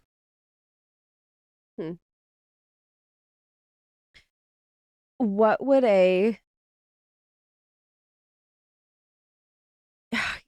you know what I almost want to do is give the example of, okay, bleep out their names just in case. But I love a bleep. But give the example of Joel and Nikisha. You know what I mean? Ooh. And how he was gonna ask out her friend and then she said what she said. This is a good story. When You know she what I told me, mean? she instantly became cooler. Okay. So Because I feel like that's a very good practical example of being direct and brave and dropping your hanky, so to speak, in a very much, can you pick that up for me kind of way, but also like, I'm not going to pursue you. The ball is still in your court. Okay. So this person we know had a friend and they were friends, you know, within the same ecosystem, like we said in the last episode. We love continuity. Yeah. And he went to her for advice about girls. And in that conversation, she said, I'm going to shoot my shot. And asked and told him, I actually like you. And in doing that, his unawareness of her liking him was now clear as day. And they are now happily together for the rest of their lives. Yeah, they're married. They married up. Yeah. Yeah. Because also didn't she say like, I was also, actually hoping that you were going to ask me out or something like that? Yeah. I don't want to get too into it because if he listens, he's going to call me. I don't want to expose people either, but I just feel like it's a really good example of, you know. He's going to call me. I know it. Oh, God. Yeah, that's fine. We only say this because we admire you guys. It's a great story. But it is a great story for this context because he, on his end, was working up courage in the dating scene, right? And I think she did the same thing in that action. And he was then man enough to see the sign, to see the hanky that she just dropped. Obviously. And say, yeah, I'm not going to pass that up. And then the rest of it was all him. He 100% pursued her. I don't think she ever had to ask him out again after that. Yeah. And now they're married. I think it would have been different if she had like dropped her hanky, so to speak. And then he was just like, And then she had to, you know, come back a few days later and be like, here's another hanky. So about what I said, Yeah. where are you on that? Yeah, that would be not- weird. Yes. Yeah. I'm conflicted because I I see exactly what you guys are saying. But I know that I'm not the only girl who like I just cannot picture this for myself. Ever. And I mean never say never. Justin Bieber told us this. But like In the wise words. the wise words of JV. But I just it feels very like you're saying this and I'm like, okay, cool. So no. Like that's that's how it feels. Like which is interesting. And I wonder how many like I cannot be the only girl who feels like this. Like I feel like I need external validation right now. I'm like and then what if you're the type of girl who is like a little compliment machine and you are giving guys compliments like about deep, genuine things about them and then but you don't mean it in any other way than that. Like, are you supposed to like not do that anymore? Lest you confuse the saints? Like, I don't. The brethren? The brethren. I would be The careful. emojis. I would be careful as women Yeah. how much complimenting you do give to men because it can be perceived a certain way. And that's definitely not to say just stop complimenting people, but I would try to have learn to have some wisdom and discernment in the kind of men prior to the compliment. Because some men can take it. And if you know them and you know their character, you can gauge, I can give this guy a real compliment and he won't start thinking craziness. Right. But there's some guys who you might be like, yeah, he might just go off. Give an inch, take a mile kind of Yeah, thing. yeah. Oh, So. interesting. Okay, so what I gathered from this conversation. You right now are that meme with like all of The the math equations and whatever going on Yes. behind the Yeah. confused look. Yeah. Because what I'm gathering is you're like, drop the hanky by asking him out. And to me, that's not dropping your hanky. To you, dropping a hanky is Dropping your dropping hanky- hints. Yeah, like dropping your hanky to me, or sorry, this is like, here's my hanky. Like, will you accept this rose? But yeah, men don't really like hints. It feels like games. I find that so interesting because I don't think a woman dropping hints, I don't think she thinks of it as a game. At least I know I wouldn't. Like, you know what I mean? Mm-hmm. But because to me, the games is like, oh, like he texted me, but it took him 20 minutes. So I'm going to wait 30 minutes. Like that foolishness. Yeah. But a hint, because that's starting off like you have nothing to do with each other yet. Like that. Like, you know what I mean? Mm-hmm. I don't know. This is opening up a can of worms. And I'm also very tired. It's like really hitting me. So maybe I'm just like resistant right now. I don't know. Today The day drained me. me. My tumble is really taking a toll. Okay, so back to my original thing that I was saying. Because you're just saying, drop the hanky, like ditch that, just ask, just be direct. That type of thing. I can give I you a lose better my metaphor than the hanky. Okay. You said earlier about the shooting your shot. Yes. Okay. Put the target in front of him. Put the target in his gaze. Because that's not a hint. That's like, if a girl is the target and the man is the arrow, if you put the target in front of the guy that's shooting, then there's clear choice now for him to choose if he wants to take a shot or not. But if you hide the target and hope that he'll just find it, that's not the best strategy for you. I mean, that makes sense. So like, make the goal clear. Yeah. Be direct, be clear. Men don't like hints. We don't like having to read your mind on stuff. And actually, he might even like you. And then when you say you like him, now there's a level of confidence that's like, yo, I don't got to worry about if she would have liked me or not. Like, I'm going for it. Just be direct. Hints come with games. And I've met a lot of girls in my younger years who were hint droppers, and usually they were also, I'm gonna wait 20 minutes to text him, because they felt like there was this like specific way that we're supposed to interact, because that's what women do, and I'm always supposed to be like this. Versus, I like you.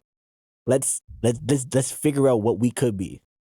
And when there's clear instruction, then the man is like, cool, boom, locked in. I understand what's happening. I can conceptualize what's going on. I don't have to ask dumb questions. I don't gotta feel dumb. I can just do and feel confident in doing that. Okay. I think you set yourself up for more success when you're direct from the front. Are you okay? No, but yeah. I'm not gonna lie. I would be very interested to hear what another guy who's not as direct as EJ would have to say, because I'm hearing this conversation and like what you're saying, and it makes sense. But I also know the type of person you are. You are one of the most direct people I know. And so this checks out that you're like, be direct, like, duh. And it's weird. It's not that I'm not direct. I'm direct when I need to be. And maybe I just don't see dating as a need, but like, I'm like, I can't picture like doing this. Like, I would like to hear from a guy that's, giving more beta energy. I can definitely say that I've known guys who were a little bit on the shyer side. Yes. When it came to talking to girls. Yes. And I can guarantee that if a girl was the one to ask them out first, it would elate them. Oh, elate. Yes. Elation. That I have no doubt about. And I'm sorry, I'm drawing this to a close, but like that I have no doubt about. I know it would probably, because the girls feel good when a guy asks them out. Yeah. So why would it not work the other way? Of course it's going to work the other way. I just wonder what a guy would think of as dropping your hanky if they themselves are a bit more reserved. I said beta as a joke. It's more. I knew reserved. What you meant, though. Yeah. And so with that being said, guys, if you're still with us, let us know what you'd prefer, what your thoughts are. Or girls, go ask a guy and report back. Or yeah. Can we all do some, actually, can we just all agree to do a bit of research this week, please? Yeah.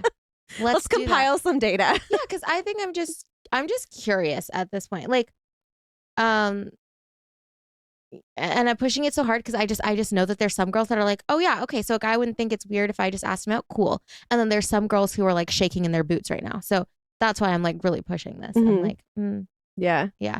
I had some questions about pursuit, but let's just save that for another one. Yeah. Okay. And I repeat, don't ask for the second date. Rules to live by: don't ask. For the second date. Let the ball be in his court after you've asked the first date. I like that. That to me is such a whole formula that I want to get into, because I'm like what? Like why the second? I'm just, you know me. I always have questions about everything. I ask too many questions.